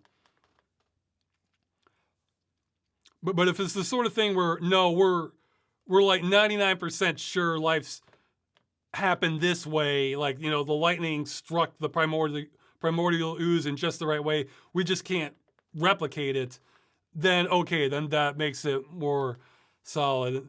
And thinking back to games, I've seen, yeah, what was it? I think it was a mod I played, Portal Prelude, where I what I saw the puzzle And I figured out what I needed to do.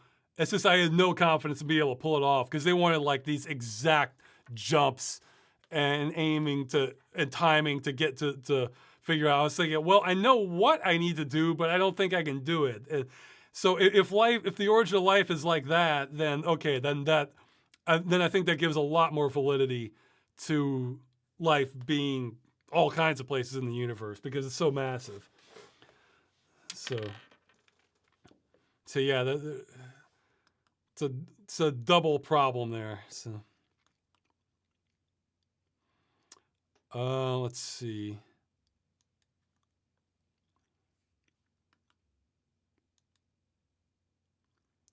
What's my spot? What's okay, the Freeman's Mind thing. Yeah, I haven't really looked at the Half-Life 20th anniversary update. I just sort of skimmed a couple things that I saw they had like a little bit better light effects in Half-Life 2, but I don't know if there's I don't know. I just was it's not an update I was dying to look at. I was let's see. Somebody's saying they hope life doesn't start through some previous alien sending out life missiles. That would mean humans are more careful now about Mars and Europa, the hypothetical super advanced. I don't think humans are being careful about Mars and Europa, are they? I think anyone who's worried about disrupting the natural ecosystems of that are just being silly. Yeah, I mean my critique on like something like terraforming Mars is just how practical it is. I think even if we did everything right, the payoff isn't worth the expenditure. That's the way I look at it. But yeah, no, I'm not worried about shuffling around rocks or changing the composition of the atmosphere. I mean, these are just not the rocks and their gases that they don't care. So.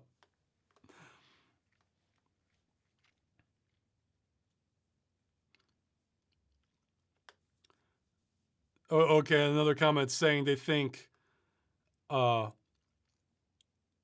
they're thanking me for the review for the killing time thing. Yeah, somebody was thinking, somebody emailed me, they thought that my review of Killing Time was the reason that was getting a remaster. I'm not convinced of that because, Night Dive has a reputation of bringing, old school first person shooters to giving them the kind of modern polish for a re-release. So yeah, no, I want to try that out, especially because man, it's too bad I covered it when I did. I had no idea something like that was coming, because I would have loved to have widescreen, less janky mouse aiming, and higher resolution on the video clips. So.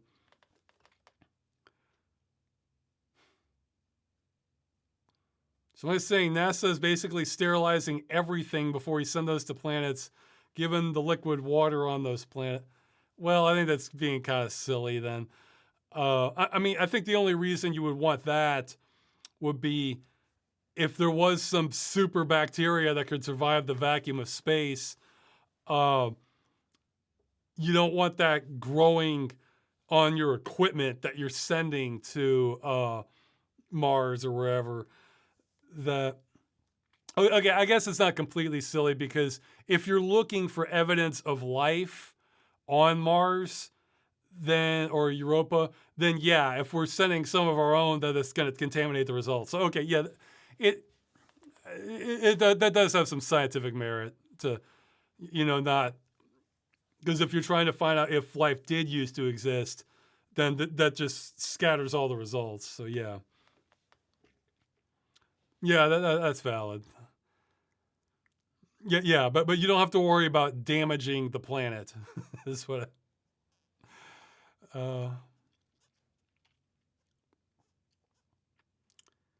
Okay, yeah, got off track.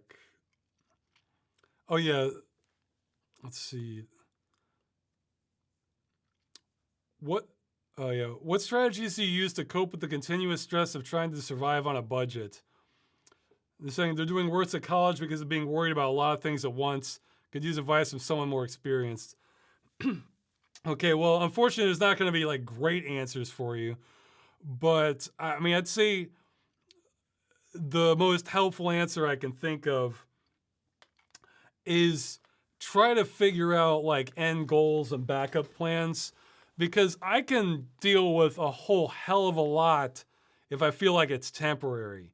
It's when I feel like I'm locked in and I'm never getting out of this, that's when it starts to like be kind of crippling psychologically for me. So I guess kind of figure out, okay, so you're doing worse at college.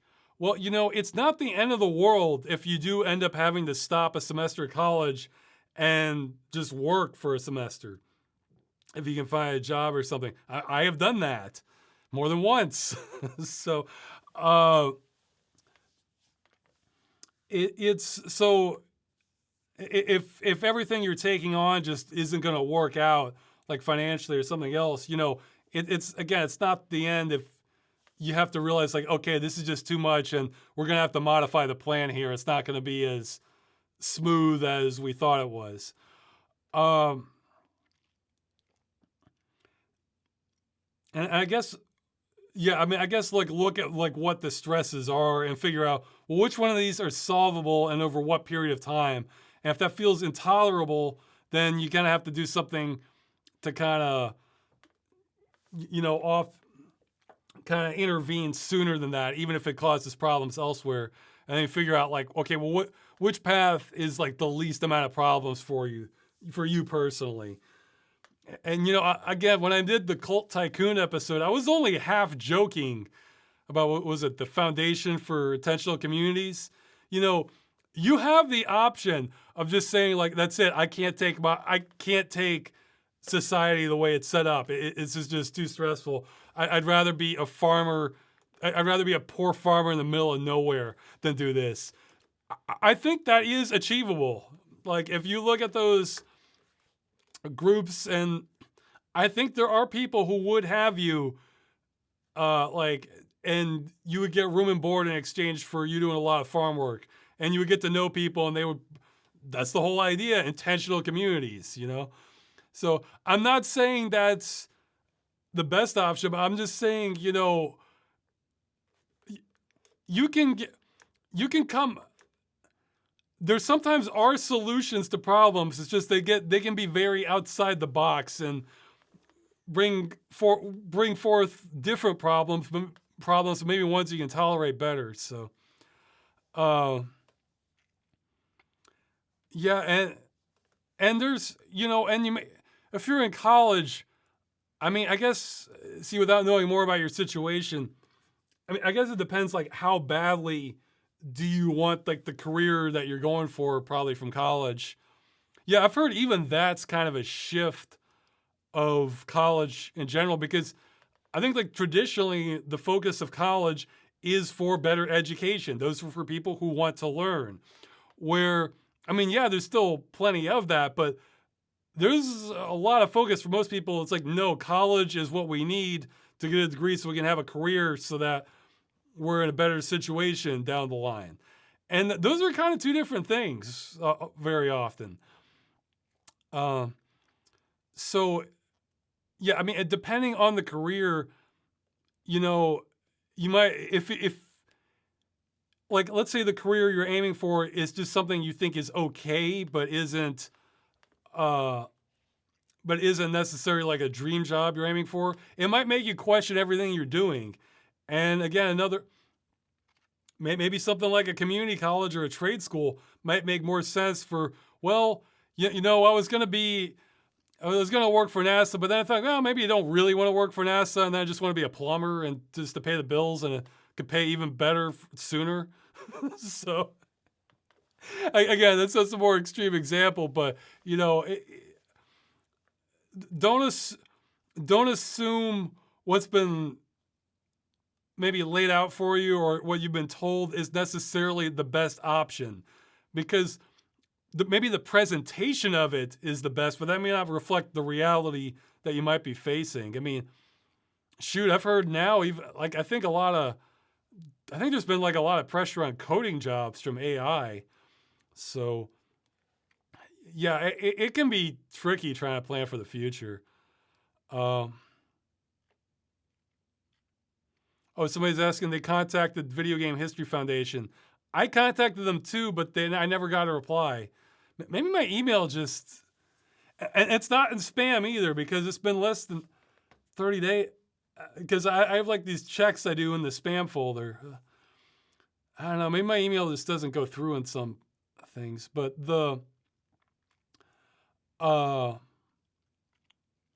what they said, they were not sure what they could contribute to stop killing games. Well, I mean, I guess the main thing they can contribute is just let people know about they're U.S. focused, but for anyone from Europe, just pass along the Citizens Initiative. That it exists. That's probably the main thing. But yeah, sorry, my advice isn't better than that. But yeah, just I think the key thing to cope with like lots of stress is just like having some point for hope. And if you don't have that, you should maybe take a break from what you're. And when I say take a break, it could even be just like half an hour or something from whatever you're doing, and try to just focus. Okay, like what would give me hope in life?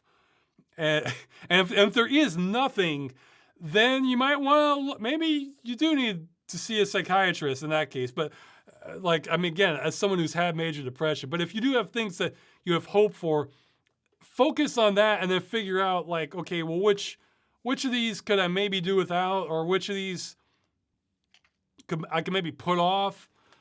Because yeah, if you have like a point of hope, I think that you can get through a whole lot. But yeah, hope. Sorry if that's not like a great answer for you,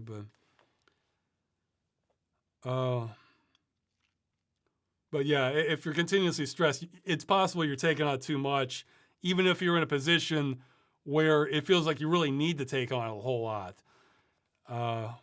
It's not necessarily the end of the world if you can't. It's just you're going to be on a different trajectory. So, but it doesn't necessarily have to be a bad one. So, oh geez, I missed this one earlier. Just saying, what's a joke you've made in any of your videos that you're really proud of? Geez, I don't know. They kind of, I make them for the videos and then I tend to forget about them. So.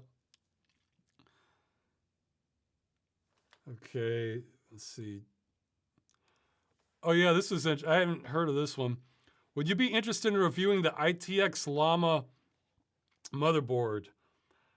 Yeah, I looked at it. It's apparently like an old school, well, a mixture of like modern and old school mostly old school parts are compatible to run like kind of 90s era games or maybe early 2000s. A PC. It had like an AGP slot in it. Now, my first thought was not really because I like the convenience of emulators. So I think between running Windows XP on a virtual machine and and just full emulation of what's that one called? Win98? Jeez, how am I forgetting? I mean, of course, there's DOSBox for DOS games. Hold on, I got. How am I forgetting the name of that Windows 98? It's the emulator I used in the Conquest Earth thing. How am I forgetting the name of it? Okay, well, whatever. A PCM. PCM, that was what I was thinking of. That you can emulate Windows 95 and 98 pretty well. Between those two, you're covering almost everything. Now, I can believe there are a few games that just you can't get them running on either, but it's been pretty positive between those two so far, and that's going to be less hassle than a whole separate machine. Oh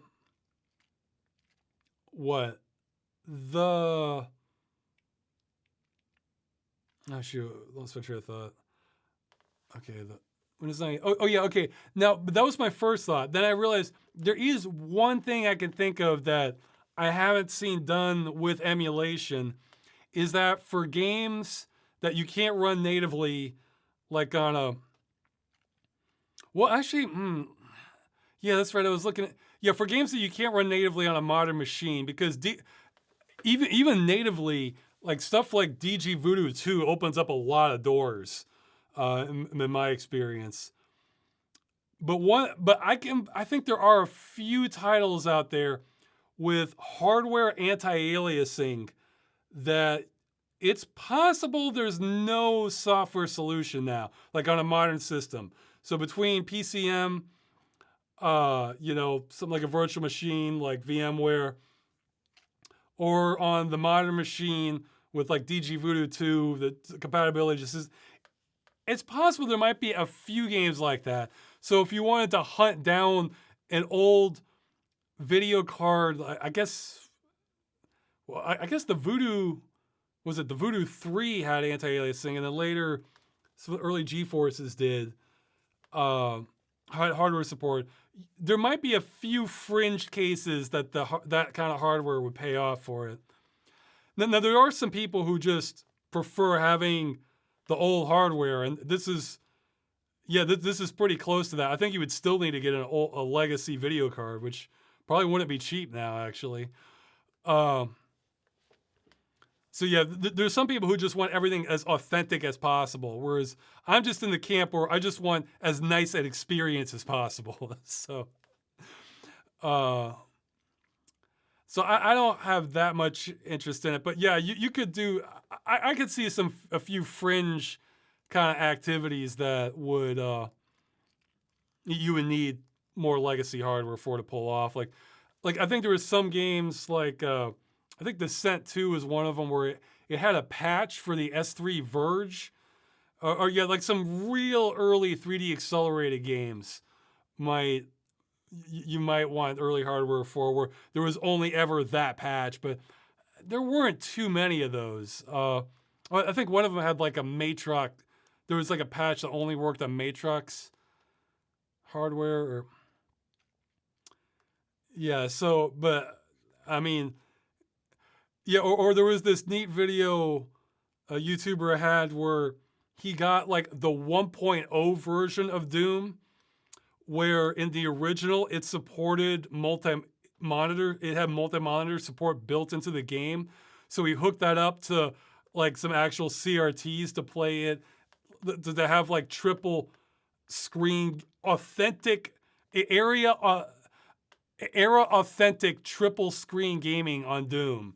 And that was kind of a neat stunt like that. But I'm the sort that makes for a good video, but I'm the sort of person who would just gladly take like a port with an engine port with all these features and just go click and then just run on modern screens, and all right, here we go. It's better than it was even when it was released. So yeah, I'm not much of a stickler for authenticity. Just whatever is the best experience. And I saw the chat was saying Gmail routinely removes incoming emails silently without putting it in a spam folder and without notifying the sender. Yeah. Well, I know in the case of me contacting the EFF, they said they never got my email.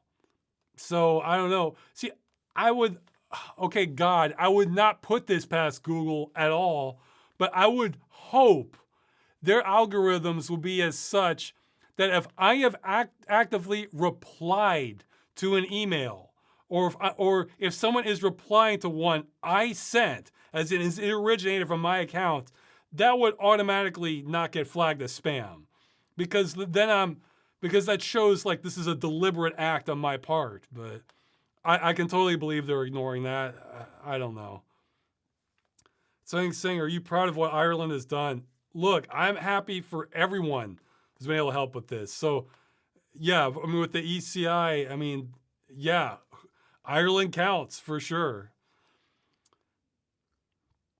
But I'm not really picking favorites in it though. It's just that bulk number. Whoever helps, whoever helps, I'm happy for. Let's see.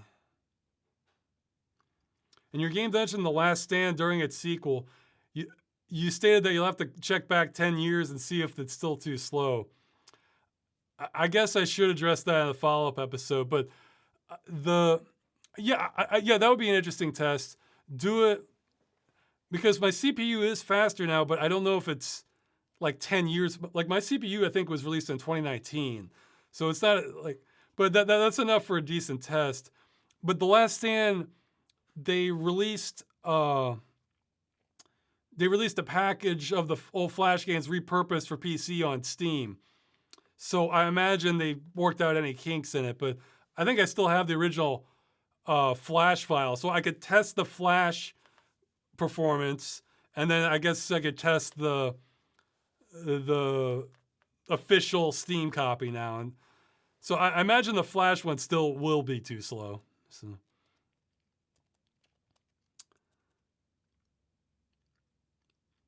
Is Nox on your radar for a game dungeon? Love to hear your thoughts on it.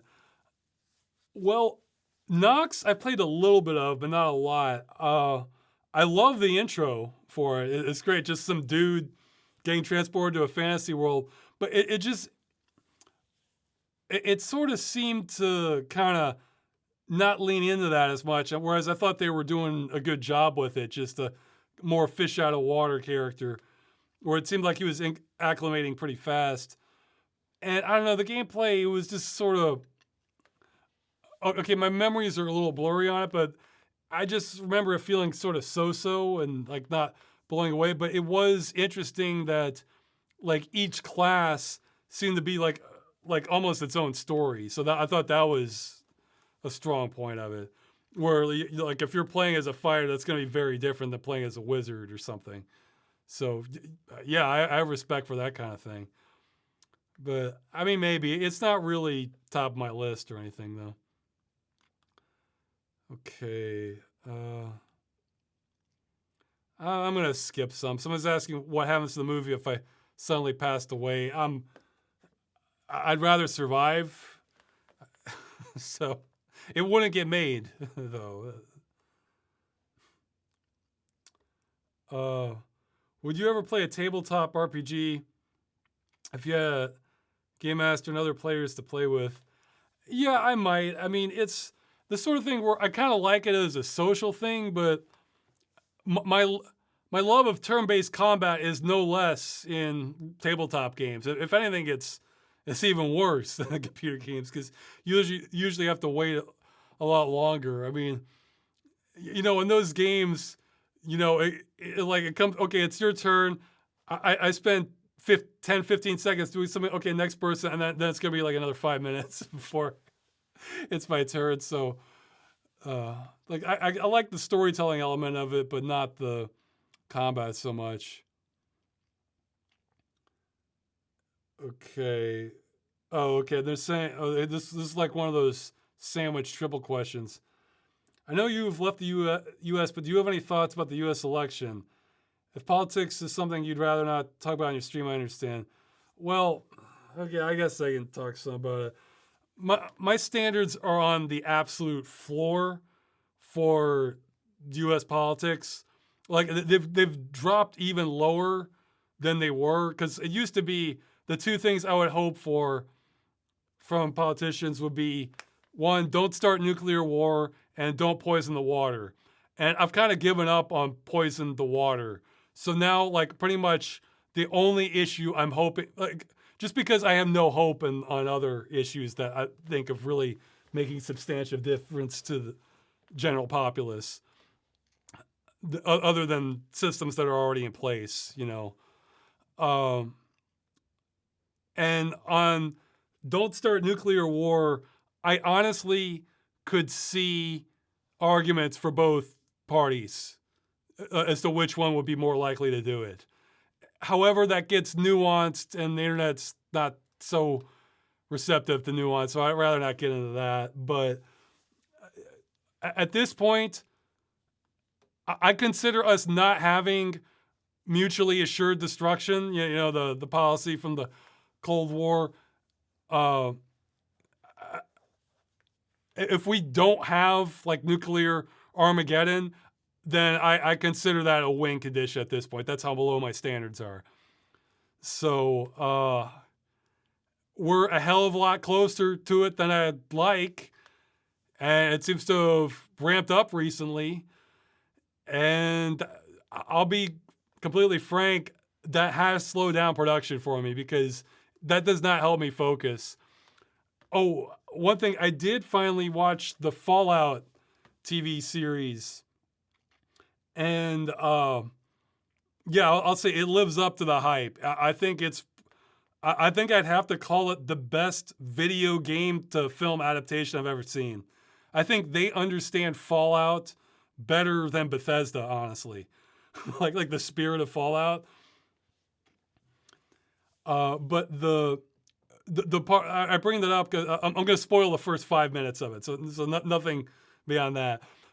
There's this one scene where you're watching like pre-war, society, and like on the television there's the weatherman, and he's given the report, and then he's like, yeah, well, a sunny day, but we might have, and you just see him stop and kind of lose his composure, and you see him talking to like a producer or something off screen, and it's like, look, I can't do the weather for tomorrow if I don't know there's gonna be a tomorrow.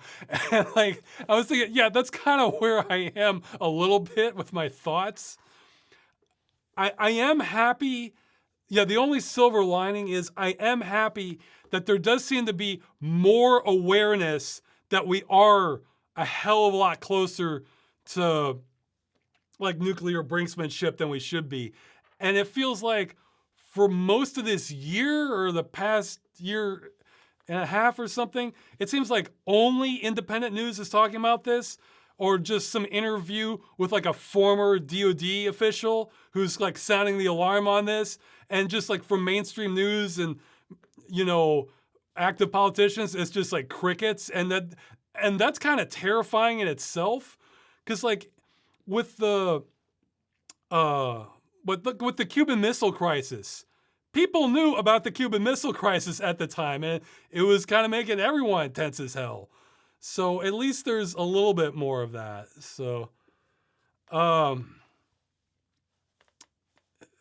yeah, I care about all kinds of issues beyond nuclear warfare, but the thing is, if nuclear warfare doesn't go well, then none of the others matter in my eyes.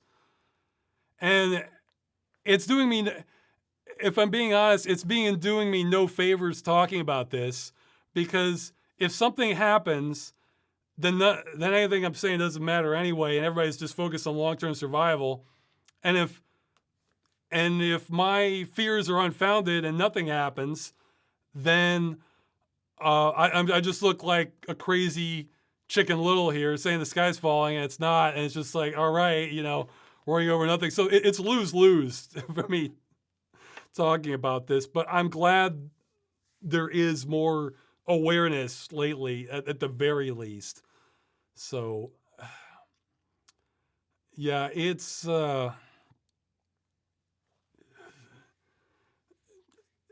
Doctor Strangelove is still a far more relevant movie than it should be. Like, so. Yeah, I think that's how I put it. And his other question was, have you watched Star Wars Andor? And he says Andor is absolutely excellent writing. No, I actually haven't seen any of the new Star Wars shows. A lot. I would probably go in order if I do. Star Wars, it's like, I don't hate Star Wars or anything. It just doesn't grab me the same way as a lot of other science fiction. Or science fantasy.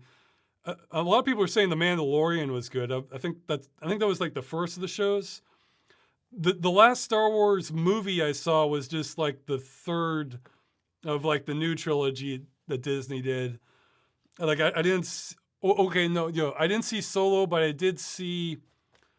What was the one that was like a prequel that I thought was like really dry? I'm sure everybody knows the name of which one I'm talking about. The part I liked the most was like on the planet. Yeah, I think like the robot had some attitude that I liked, and then the planet was like a tropical area towards the final battle. That I liked that part. Yeah, like the cinematography is wonderful, but the thing, but the what?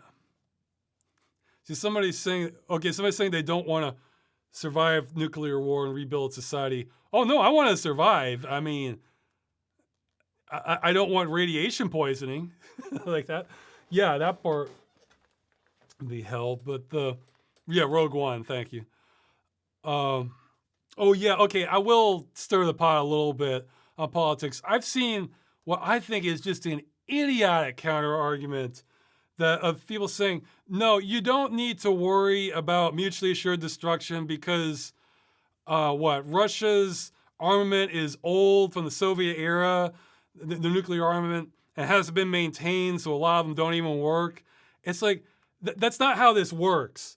Like, let's say they launched them and they got 12 off, all right? They hit 12 like prime targets.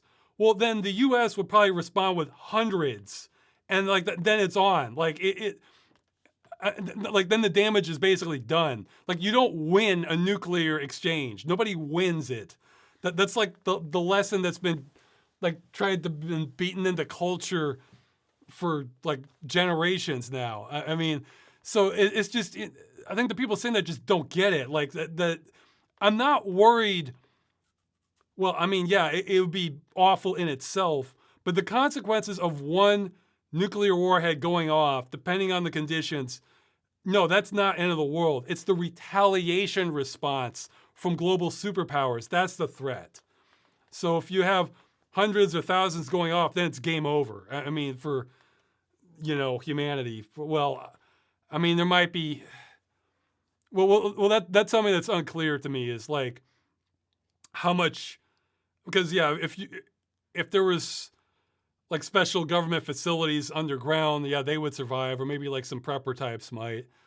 But I'm not sure how much we survive on the surface. I mean, like humanity in general. Like, I think past a certain point, it basically wipes out just about everyone. But yeah, in fact, I think I saw this sort of educational video where they're talking about how maybe I can find a link to that again. I'll link to it in the. They're talking about how, like, in simulations, they've actually have been severely underplaying the damaging effects just from fallout, like the radioactive material. Yeah, not the game, but like the real thing, because of like how the wind currents were calculated and like the spread of it. I forget, but they showed like basically like 3 hits, like basically encompassing the United States. Yeah, I think they were miscalculating how the wind currents worked with it. So yeah, somebody's saying South America has the best chance. Southern Hemisphere is going to be better. You'd have to talk to a meteorologist or something to get the best idea. But yeah, I've heard a lot of the fallout is unlikely to cross, or most of it won't cross the hemispheres. So, South America, Africa, Australia, but maybe some of them go, yeah, that's great. Someone named Pentagon 747 says nothing ever happened, so we're okay. This is like life imitating art here. That's great. I can imagine like a representative of the Pentagon saying this. Nothing ever happened, so we're okay.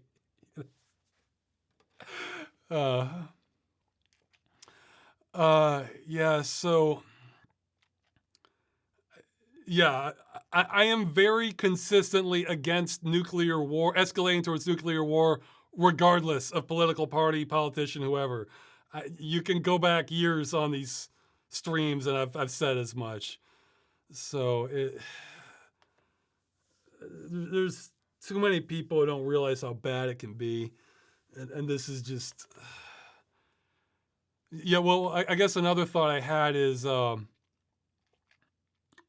Well, I think I had a quick reference to it, not about this, but in the I think the not human Invisible War episode, Deus Ex.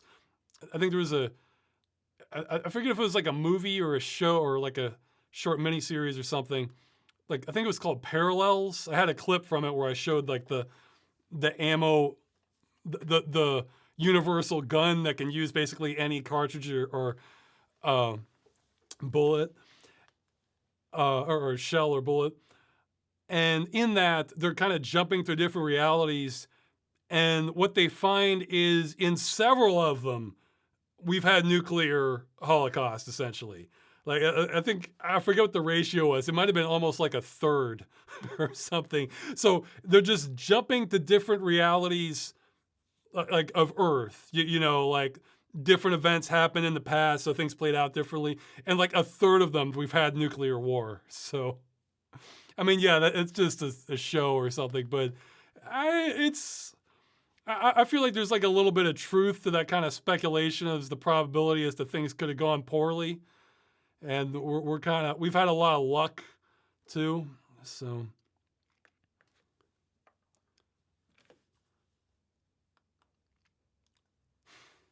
some people would say appeasement would lead to more escalation, more danger of nuclear war. Yeah, there's this concept that's you don't have to see that's where I feel like the political framing's bad. See, there's a concept. See, there's appeasement means you're giving in to everything somebody wants. Well, we're already not doing that. I mean, like the West has basically sanctioned Russia and cut off like lots of financial institutions. I, you know, you can have resistance that's not open declaration of war. That's not appeasement. You know, it's a delicate situation. You know, it's. I mean, and plus that entire situation is hardly a black and white thing, from what I've heard of it. But, yeah, So saying no genocide, no nuclear war. Ross is against anything fun. Yeah, you know, I actually have had that thought that people, like some people in like real high up positions, and like you know, the Department of Defense or the State Department or something, would probably honestly benefit, or the rest of us would benefit if they did play more war games, because I'm wondering if for some of them, it's like, like I think isn't the term like chicken hawk, where you have like a politician who's real gung ho for war, but he or she's never been in combat themselves, like, and then they never like, so, but they're more than willing to send others to war, and like, and to me, it's like, you know, these are people who really do need like to be able to play war games to kind of get that out of their system, and as opposed to just actually do the real thing. But yeah, if you want a class of person to have just like the lowest amount of respect for, like the person who is very pro-war that has never had to deal with it themselves, like either fighting or just dealing firsthand with the horrors of it. You know, like if you had war happen where you live. No, I should probably get off this topic before I get into trouble, but I don't want nuclear war. That's the takeaway from this. So,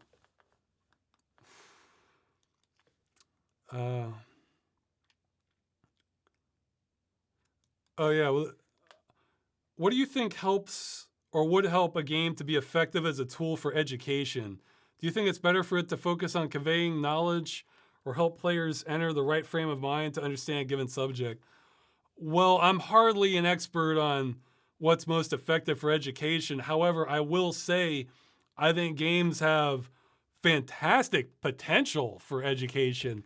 It's just that very few do that in a way that's like particularly effective, I think, because usually if you have games that are really educational, they tend to not be as fun. And then the more fun games tend to not be that educational. And it's really, it's really rare to have like both of them together. Like that are that work in equal measure, I guess. Because yeah, you can have fun games that are educational, but they're only like a little bit, So I honestly am not sure of ones that have like successfully. I guess there was like some old school ones I played. I think there's one called Midnight Rescue where you're kind of wandering a school after hours, and you're getting jumped by robots. That had kind of a neat atmosphere to it, but my memory is blurry on how educational it actually was versus just more gameplay. But no, I mean, look, there's constantly debates like with politicians about how addicting games can be and whether they're bad for children. Well, what if you had a game that was just packed full of education that was addicting? I mean, that you could use these psychological hooks to your favor. No, I think it has a bunch of potential. I mean, hell, I mean, it might not be as fun for kids, but I was something. Let's hope they stay in business at least long enough to get the rulings from the consumer protection agencies. But I was hoping for like how Ubisoft released those educational modes for some of the Assassin's Creed games. I think they did it for Greece, Egypt. I don't know if they did it for the Vikings one or not. But I kept hoping they would revisit their older ones, like with the American Revolution period, Assassin's Creed 3, or French and Indian War with, was it Rogue? I would love that because that would give me an excuse. Because part of what, truth be told, for me personally, I think the Assassin's Creed as a game is just kind of so-so. Like the story I've never really gotten into. And the gameplay is just sort of okay to me. But the environments are wonderful. And they did all this research and production value to try and make these as, as historically accurate as they can get for a fun game. So I think that would be great for an excuse for me to go in and just explore all this world. And then I'm learning about stuff as I'm doing it as an excuse to go back into it, because the games were never like really grabbing me to begin with. They're just sort of okay. But they've made all these great assets and did all this research already that I would think it wouldn't be a nightmare as long as they still have all the old assets to just adapt that to an educational. I imagine there'd be like a fraction of the cost of developing like a full AAA title. But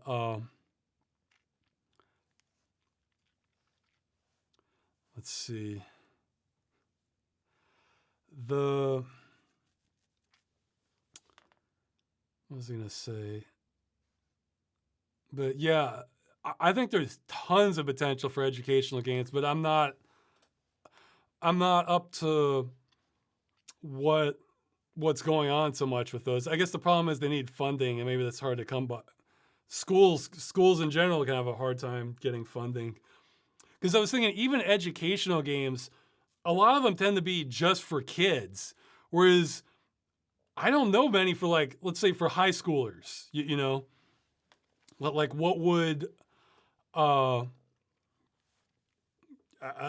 could, it's just and there's different types of learning too. Well, I guess there maybe are more stuff with like sim games now, stuff, but there's different types of learning. Some like want you to like learn concepts, but other things you just kind of need to memorize a lot, to get a knowledge of it. And you could bake stuff like that into gameplay. Hell, I would love that. I would love a game that's like I need to learn more Polish. Like 90% or more of that is me just needing to memorize a ton of words. So that would be awesome to have that in a game where in order to unlock more of the game, I need to be able to learn this word, what it means, or, have like a million aspects of the gameplay gated behind me learning the words. Whereas, you have like learning aids but are any of those like fun games? You know, like, oh, you would want to play this even if it wasn't like to learn something. So no, I think yeah, I think it's the sort of thing where entertainment gets the dollars that education doesn't, unfortunately. But no, I think the potential's bursting at the seams there. Um, I saw your name in the credits of DX Machine God as a consultant. They're completely overselling it. Anything you want, Ken, or share about the project or your role in it? Well, my role is almost nothing. Like I'm amazed they even put that in there. They sent me an email saying they were working on a prequel, or no, I guess midquel, but basically takes place after Deus Ex 1, but before Invisible War.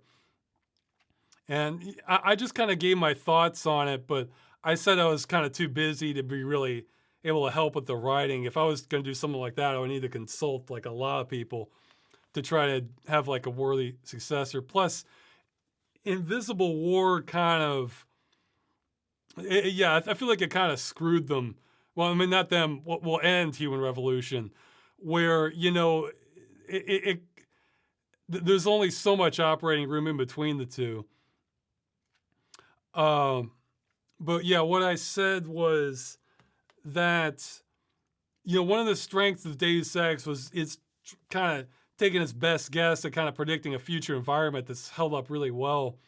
Well, if you were doing a direct sequel to Deus Ex, I mean, that's kind of taking place after like an apocalyptic event. So things we think of as normal or trends right now might be totally different. Like, as I said, you might, I think you would have to like look at history to see like what's, and I'm not enough of a historian to really do that, to see what's the sort of thing you would expect. But one point of reference, I would look at like the collapse of the Soviet Union.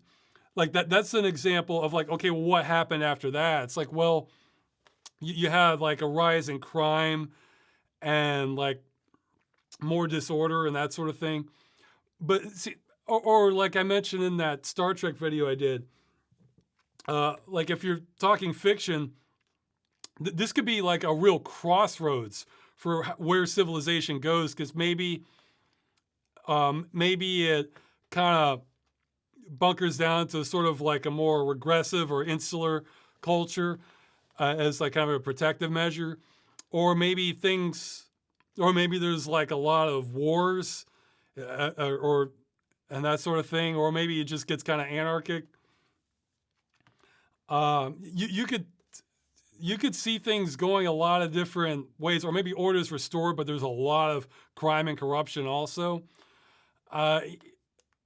Or maybe you have pockets trying something really forward thinking. You know, it's hard to say, but yeah, like a lot of assumptions about what we have being normal now might not apply in kind of a post Deus Ex 1 world.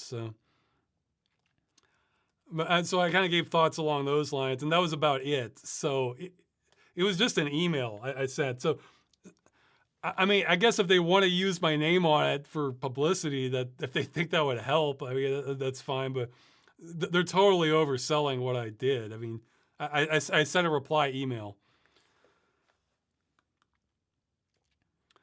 Oh yeah, okay, yeah, I saw this.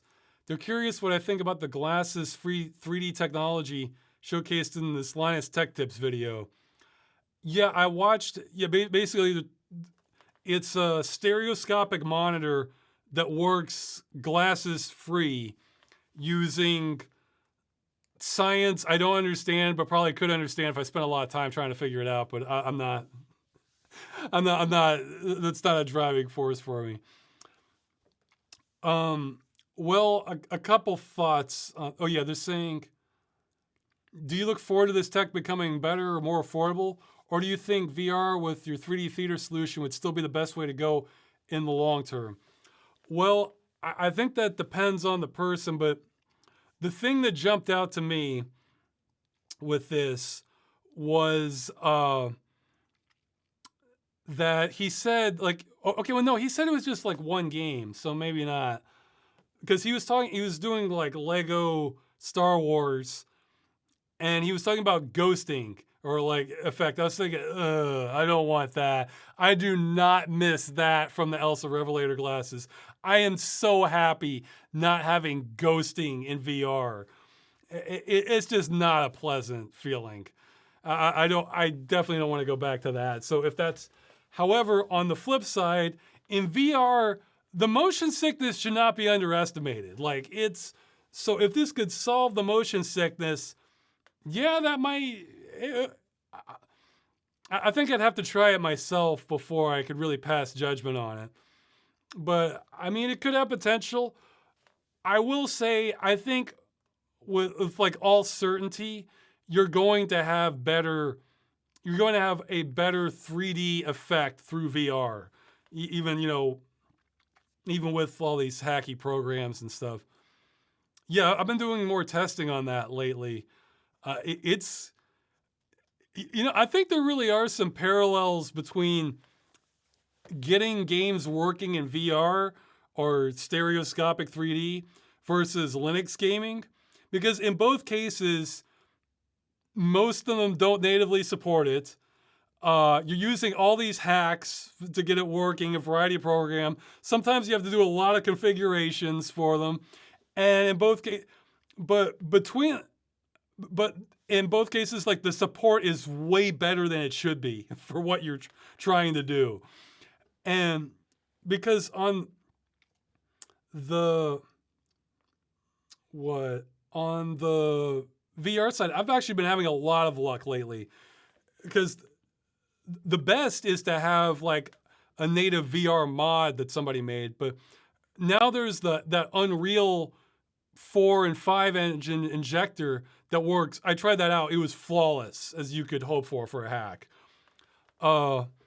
There's Dolphin VR, like an old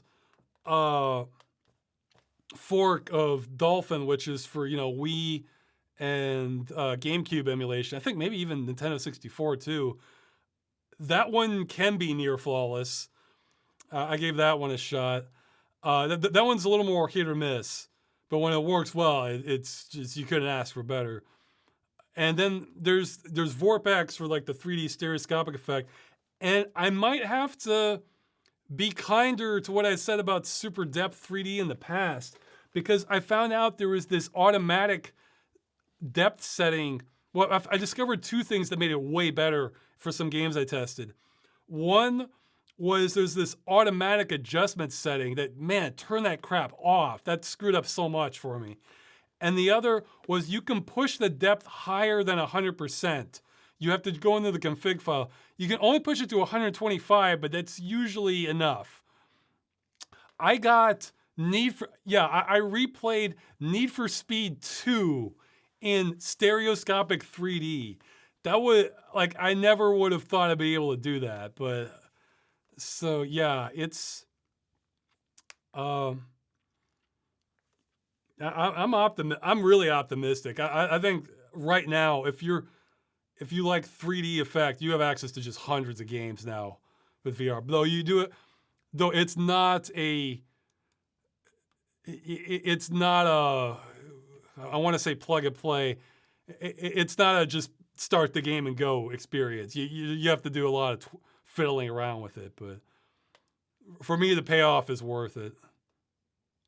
One last thing I'll say about it is I tested out the Wii version of Sonic Heroes, because the GameCube version of Sonic Heroes in Dolphin VR, and wow, it's the part that stood out to me was Sonic was going up one of the loop-de-loops, the paths, and the camera was kind of following behind him, and it gave me that feeling like in a roller coaster when you're going up and up and up and up before the descent, because something triggered in my body or my mind that says like, okay, whoa, we're going too steep. Like it triggered the uh-oh response.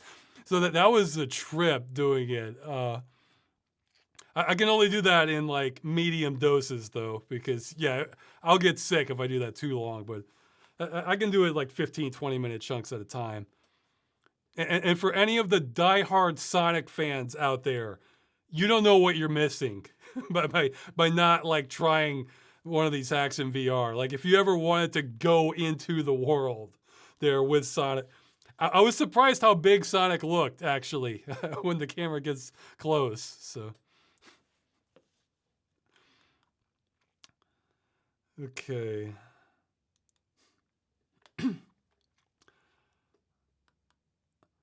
Let's. Yeah, this one. Oh, okay. Well, something that's saying is, does the current iteration of VR gaming have a future, or is it too niche and expensive? No, I think it does have a future, but it might be condemned to niche status. You know, I think I've compared it before to something like I compare it to like kind of hardcore sim community. You know, people like playing flight games with like a flight stick, or you know, racing games with like their full pedals and the steering wheel and everything, because that's a pretty, those are all niche demographics, but they're all like super devoted to them. So, and that's, those have been going on a long time. So I think it's in similar territory where it's probably not going to get a lot bigger than that, but it's big enough that like companies can, at least a few can kind of sustain it. So I don't know how many players there. Okay, my wife's knocking on the door. I guess I should start wrapping it up. Okay, so I'll try and go through these faster then. But yeah, as for expensive, I mean, it depends on the model. You can get cheap options. But yeah, I'm not sure it's, or I mentioned before, who is it? Palmer Luckey, you know, who did a lot of the VR development, who kind of spearheaded it at Oculus. He said you could give them away for free and most people wouldn't be interested in it. So I figure he knows more about VR than I do. So he probably has an idea of the psychology behind it. And I will say the motion sickness is certainly a real thing. And look, if I wasn't just, yeah, I mean, I'm part of the cult for VR. Like, this is my gateway to other worlds. So I don't see myself ever giving up on it. But I can't deny there's a lot of barriers for just the average person wanting to try it. So, yeah, let's see. Oh, yeah, I didn't know. This is a good question, but it's like it was. I kind of did. It's like I almost didn't want to think about it. They're saying, if tomorrow you wake up with Superman's powers, what would you do? And I was thinking, well, you know, I guess if I have Superman's powers, I have a lot more responsibilities now, because because now I have the ability to stop wars, or, you know, maybe address the biggest problems. And like the demand would never end. And I'd probably have to give my family or friends all the like safe facilities, because if somebody if I can't be touched, then your family becomes the victims. You know, that's the concept behind the secret identities for superheroes. So it's, yeah, I mean, geez, just the responsibilities would just skyrocket. I don't even know the best way to implement it. So yeah, that would be quite a burden. I wouldn't really want it, but I'd have to. That's the sort of thing where my brain files that under. We'll cross that bridge if we come to it, and I'm not coming to that bridge. So yeah, somebody's saying, what if you don't know who's the bad guy? Yeah, exactly. There's a lot you wouldn't know, but there's a few things you could stop. I mean, geez, what was it? That quote saying, yeah, see, I wouldn't have all the information, know who's a bad guy, but I could stop like some of the worst of the worst practices. You know, once you're talking about lots of people getting killed, that's a good place to hop in to like stop something, you know? So, I mean, there's a whole spectrum of good or bad. Yeah, and I wouldn't want to deal with the smallest stuff, but maybe I could like talk to the UN or something, or hey, maybe like anti-war groups. That would be an advantage of me, is that I could talk to smaller organizations that have great stances, but they just have no power or influence. And figure out. Let smarter people do the thinking for me that like I trust their ethics on. Yeah. I think that's what I would want to do. Thinking like, okay, I'm an invincible, super strong being. That I can fly anywhere? How do you need to use me? So yeah, let smarter people do the thinking that I trust their judgment on, or I trust their ethics on. Yeah, I think there was even a Saturday morning breakfast cereal comic where they thought like the most helpful thing Superman could be doing would be to just be essentially be turning a dynamo to generate power and basically provide like endless energy. I'm not sure. I disagree with that. I think that wouldn't solve the core problem, but yeah. So someone's saying force Nintendo and Xbox to finally use the same button layout. Yeah, well, see, that one's tricky because Nintendo was there first, you know, but it might be the more common layout to. Xbox might be the bigger layout now. I'm not sure.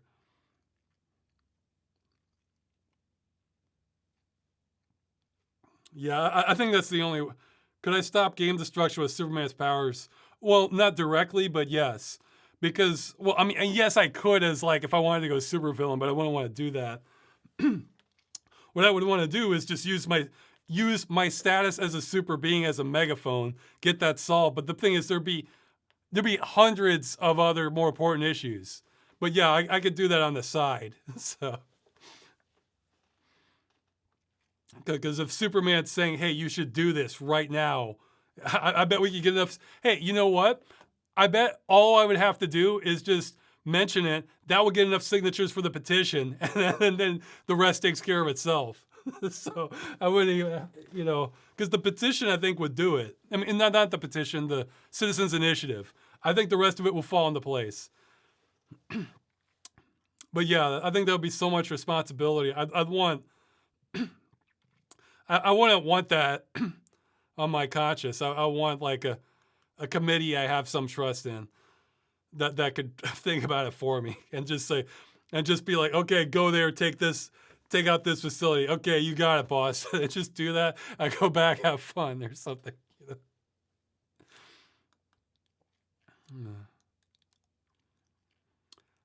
But I would have to have trust in them. Yeah, so.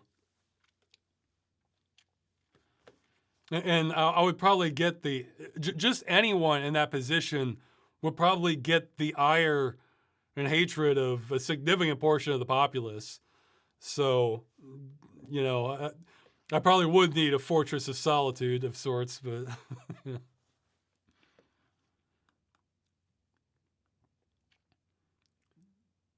Okay, I'm gonna try and hurry. Okay, I'll mention this one quick. They're talking about how I've only played like a handful of turn-based games, and they're wondering, was the turn-based mechanics so good in those to make the exception, or was it just like the soundtrack, story, and atmosphere enough to push it over? No, it was definitely the latter. So Fallout, Chrono Trigger, Earthbound, the theme, the presentation, all that was just fantastic. So that's what made me slog through the turn-based combat. Yeah. Okay, I'm gonna have to skip some more because my wife was knocking on the door here. I have played Alan Wake 1. Somebody's asking. I haven't played 2. I probably won't for a while because that one's really demanding from what I've heard. But maybe frame generation can save the day on that one for me, and I'll play it eventually. Yeah, I mean, I think from what I've heard, Alan Wake 2 is like up there for like if you had to rank the best looking games, it might be towards the top. So like in terms of like just graphical prowess.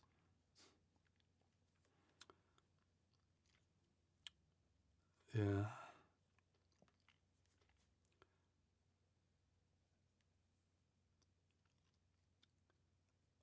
Let's see. I have played Grim Dawn. I don't really have a game dungeon planned for it though.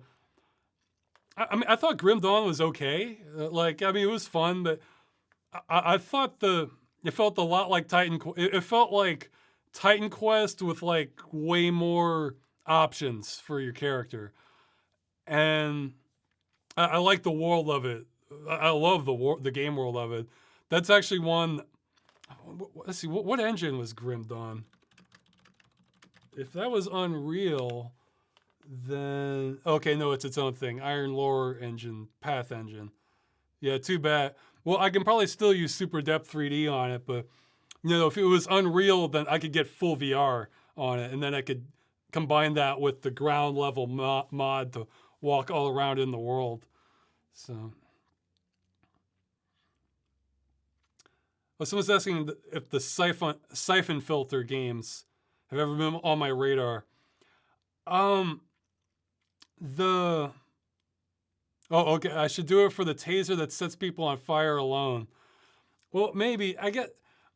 See, those types of games, I never played those earlier because it looks like those are PlayStation exclusives. And again, going back to the earlier thing, that in no way impacts my interest in a game. It's just that, like, it impacts, like, how high up on the list it is. Because that was a barrier if I don't have a PlayStation. But in that case, I know very little about it, but it looks like kind of like your sort of like spy kind of action game. And I can like those, but I've only played a handful of those, and they're not like my favorite theme. Like, for example, I've never played the Splinter Cell games.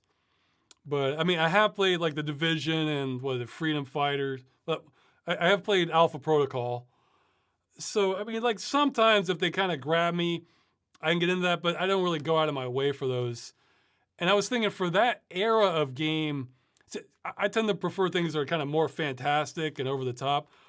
For that era of game, I'm probably more interested in, Slave Zero, which I don't know a lot about, but it's like a giant robot rampaging through things. So that sounds more up my alley. Or Project Eden, that was another one I was curious about. That's like a sci-fi setting.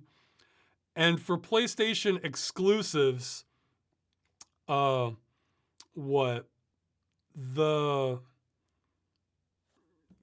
be more interested in Killzone or Resistance series, since those both have like a sci-fi slant to them. But yeah, I don't hate those games, but man, there's so much competition now is the thing. So so Siphon Filter, I'm afraid, isn't too high up for me.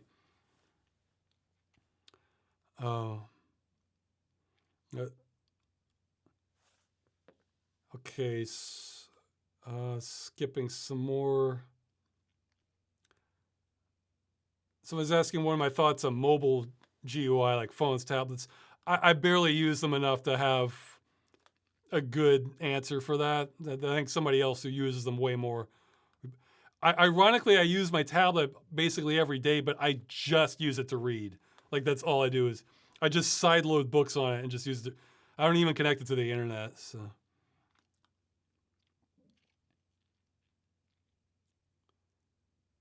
Okay, I'm skipping more just because I'm going on long. Oh, this is a decent question. When you play older games in VR, do you feel like everything is fake? Like it's all cardboard or plaster? Does it inhibit you from feeling immersed in the game world at all? Yes and no. It's like I'm actually shocked at how immersive even real old stuff is, having it in 3D. Because, I played, a little bit of Strife and like Heretic and Hexen using this, GZ Doom VR mod. And I was like, wow, these are just sprites, but man, this is really immersive, just from the 3D architecture.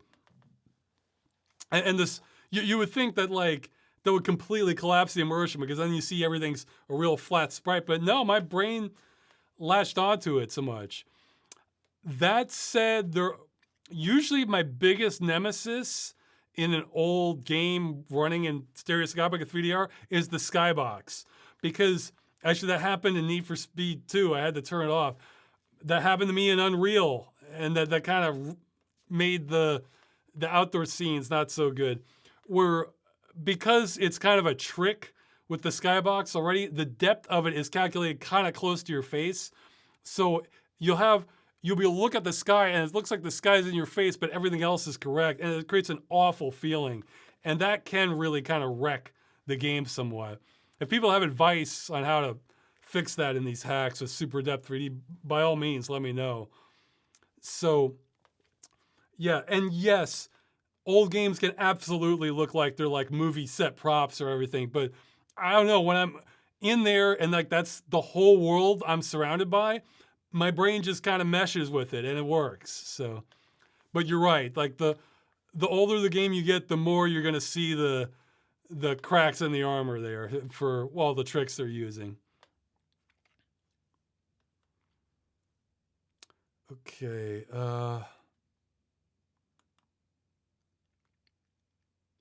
some stuff I already answered. Have you had much time lately to tackle any new games on the big games list? Yeah, a little more lately. I don't always update when I've played it though and leave a review though, so sorry. I've played a lot more than I've left comments on. Maybe I'll catch up on that sometime. But yes, I do try to go through those.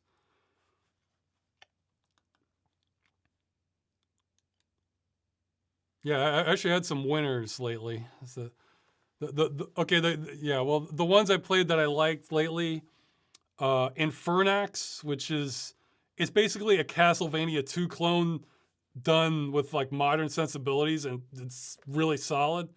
And they go in hard on NES aesthetics, but I played The Last Faith, and that one's kind of like Blasphemous, where I used a trainer to give myself triple damage, and then after that, everything was fine. So, like, I played High on Life. That one's apparently polarizing. I thought it would. A lot of the jokes don't land, but there are plenty there that do, and it had a great atmosphere, and I thought the game was amazing overall.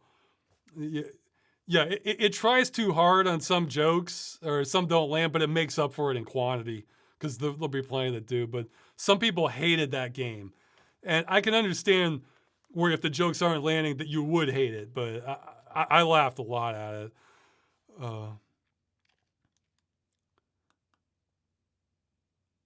Let's see. I'm skipping more that I don't have great answers for. Somebody's saying if I should have a Steam Deck to test for Linux for gaming. I mean, I'm not that interested in mobile gaming for the most part, unless I know I'm really going to be in a lot of different locations. With Linux gaming, I think since hearing how Linux is going to change, I don't know, it's kind of discouraged me from kind of getting more into it. It kind of killed my ambitions on it. So I don't know. I mean, unless there's stuff in Linux gaming I can do that I can't do in Windows, that's the main thing. So somebody's recommending a card game called The Restless. It's about the final days of humanity before it goes extinct. Infertility apocalypse. So I guess kind of like, Children of Men.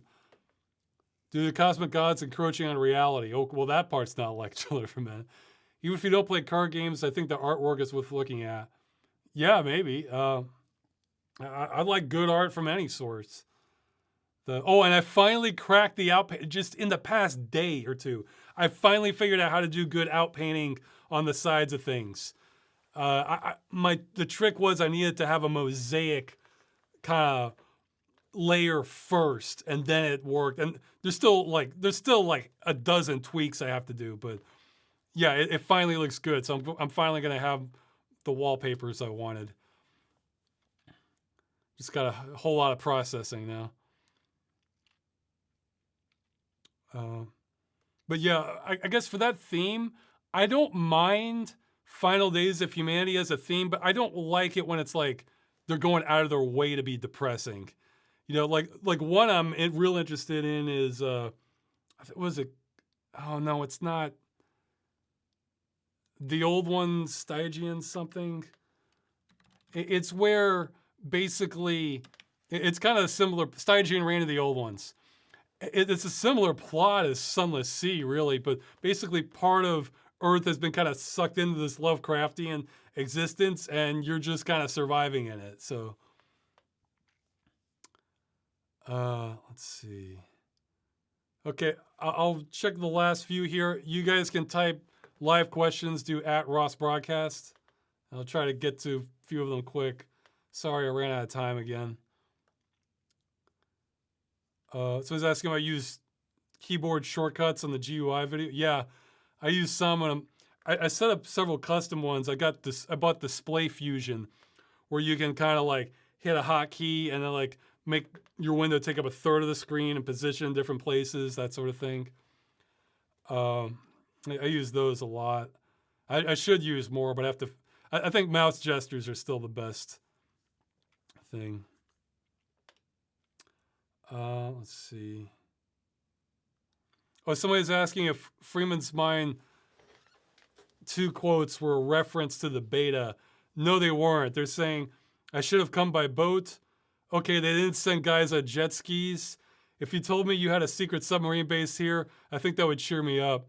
So they were wondering if that was references. No, they weren't. What I was thinking of was just kind of like your sort of over-the-top action movie where, like, or where, if you're being chased, they're just henchmen will just come out of nowhere on jet skis or something, or there is a submarine base where it just like the sort of over-the-top aspect of it is something that's been in a lot of movies. So that's what I was thinking of.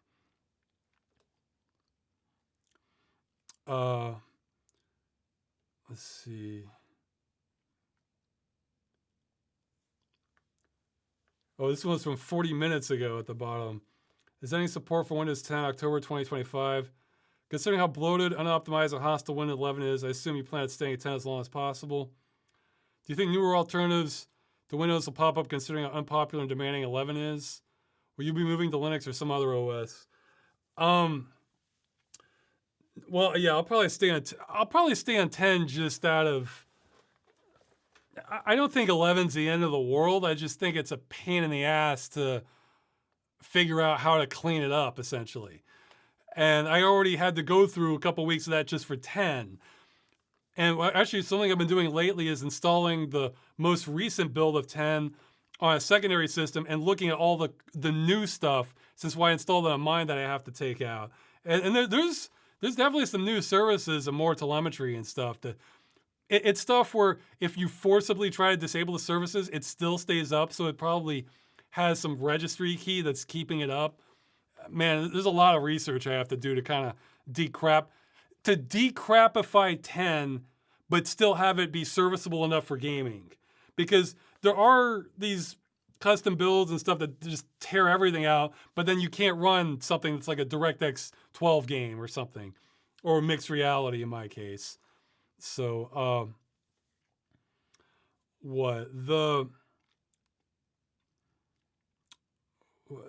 so I mean, I'm not afraid of 11, but it's like, I know I'm going to have to jump through a lot of hoops to get that serviceable. And as for jumping to Linux, no, because I have to give up too much is the problem. Like I was just talking about all these stereoscopic and VR options. Well, I think 3/4 or more of them go away if I'm on Linux. And man, that's a big ask. So Linux is kind of the thing where there are less intentional barriers to having a good experience, but there's more unintentional ones, in my opinion, than Windows. So I think alternatives for Windows will pop up, but probably for specialized things, like especially like business applications. For me, the red line that just throws me off Windows 100% is if I have to have internet to install it, and if I have to stay connected to the internet, and there's no way I can stop it from changing the OS. Now, for regular people, we're already there with Windows 11. for, I guess, I don't know, people have said I'm in the power user category or something. We're not there. It's just a pain in the ass. So for me, it's still the path of least resistance staying on Windows, but I 100% recognize the value of building an escape route on Linux. So don't think this is me cheerleading for Windows. This is me just not wanting to, just going path of least resistance, basically. But yeah, if Windows crosses that line where it's just, like Windows 365 they have now, and that's all they start doing, yeah, that's my red line. That I can't cross that. Or else I would have to have a dual boot where I would probably run Linux, then run Windows as a kernel virtual machine inside of there, an older build that I do all the critical stuff on. Run anything easy on Linux, like maybe a web browser, or Office stuff. And stuff that's a pain in the ass, I'll probably just run on the virtual machine. And then for stuff I had to have the modern Linux on, that would be the dual boot. So. Okay, live questions. Not that many this time. Best dish you've cooked lately? I kind of hate cooking, so I guess the best tasting one is beans, onions, and kind of leftover ground turkey I cooked. I go for just these real minimal effort cooking meals. What do you mean by Linux is about to change? That goes back to like an earlier chat where, well, there are two things. Like with the package managers, like I've heard like Ubuntu's, like they're like going all in. Is it Snap or is it a different one? I might be getting the details wrong, but they're basically abandoning apt, abandoning other stuff. So it sounds like there's going to be kind of a upheaval as to like what's going to win out for Snap, like what's going to win out for package managers. Oh, damn it, there was something else too. Oh yeah, like the funding. Well, there might have been something else too that I'm forgetting, but the funding for it it's getting more and more corporate, where it's almost like it's being run by big industries that don't have an interest in kind of like the escape route from proprietary software. So, what? That's the. I think there was something. I guess the thing that was going to change was I was getting ready to do this giant compatibility test against Windows, 7, 10, and well, I guess it would be 11 now, and Linux.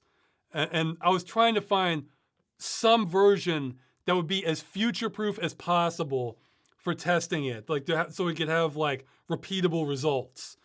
And what I found is just everything is in flux on it. So I don't know what the package manager is going to be. I don't know what like probably the best. Well, I mean, I'll probably be using some flavor of Lutris on it for some of it, but then maybe, yeah, like okay, maybe you're getting like I was using kind of an Ubuntu build, like Ubuntu Mate, because I was just trying to find like the most kind of mainstream-ish distro you could, but maybe Valve comes in and we see a switch towards, no, really, you should be using Arch Linux or a variant of it for gaming. And it just, what made me abandon the test was I felt like I could do this, and then 2 or 3 years, everything is different, making all these results invalid. And I'm thinking, well, I don't want to do that then, because that just, I feel like I'm just wasting my time at that point. But yeah, there's more details, but it's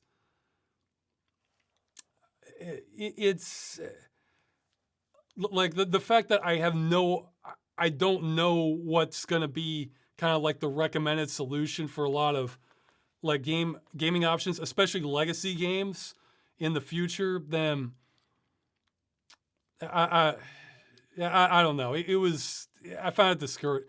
I think there was some of that. This was in a stream a few months back. I forget which one though. Okay, last few questions. What is your advice, perspective on dealing with procrastination? I don't know. I mean, usually the fear kicks in at some point, but yeah, obviously it's better to do things ahead of time, but I don't have an easy answer for it. Are you aware of the YouTuber Mr. VR Voice? No. He has a very interesting stance on the stagnating design choices in modern VR games. For example, there's a reason why newer games don't top Half-Life Alyx, why there's a lot of shovelware games in the VR space. I can believe it. I mean, most of my interest in VR, I mean, yeah, well, my controller is a little glitchy. That's why I'm probably going to wait till an upgrade before I do more like exclusive VR games, like ones that were designed ground up for it. For me, like the promised land is getting existing games working in stereoscopic, because that gives me hundreds of games. I still need to play Half-Life Alyx. I'm kind of saving that for after having a lot of other VR experiences, because like you said, it's one of the best. And I guess the problem is it's a really limited market. That's why just a mod or just even support from the company for another game that's not necessarily designed for VR, for me, that's the best of both worlds, because then you get a lot of production value and gameplay, but then you also get the VR. However, games like that usually don't take advantage of everything VR can do. And so, yeah, it is, I can see where it could be frustrating, but because some people need like the full experience, like of the immersion, seeing your hands, pick up things, interact, to really get into it. I just need to feel like I can see this world in 3D. Like it looks like I can actually touch it. If I have that, I'm very, very happy. So, you know, I mean, I was getting the kind of like that whoa vertigo feel for one of the tracks in Need for Speed 2 when I went over a jump over a hill on it. So I'm easier to please for VR. Are you planning to play through the new Silent Hill 2? Maybe eventually, but I remember Silent Hill 2 I thought looked pretty good as it was, the original. So I mean, if you've never played it, I could see where you want to play the remake. But I mean, I played the original, remember it reasonably well. So I might play it eventually, but like that and Resident Evil 4 are both games where I'm just like, well, I mean, the graphics are better, but it's like they weren't bad in the original. So, whereas something like Resident Evil 2 or 3, well, that's just like transformative, because we're going from 2.5D to just full 3D experience. So.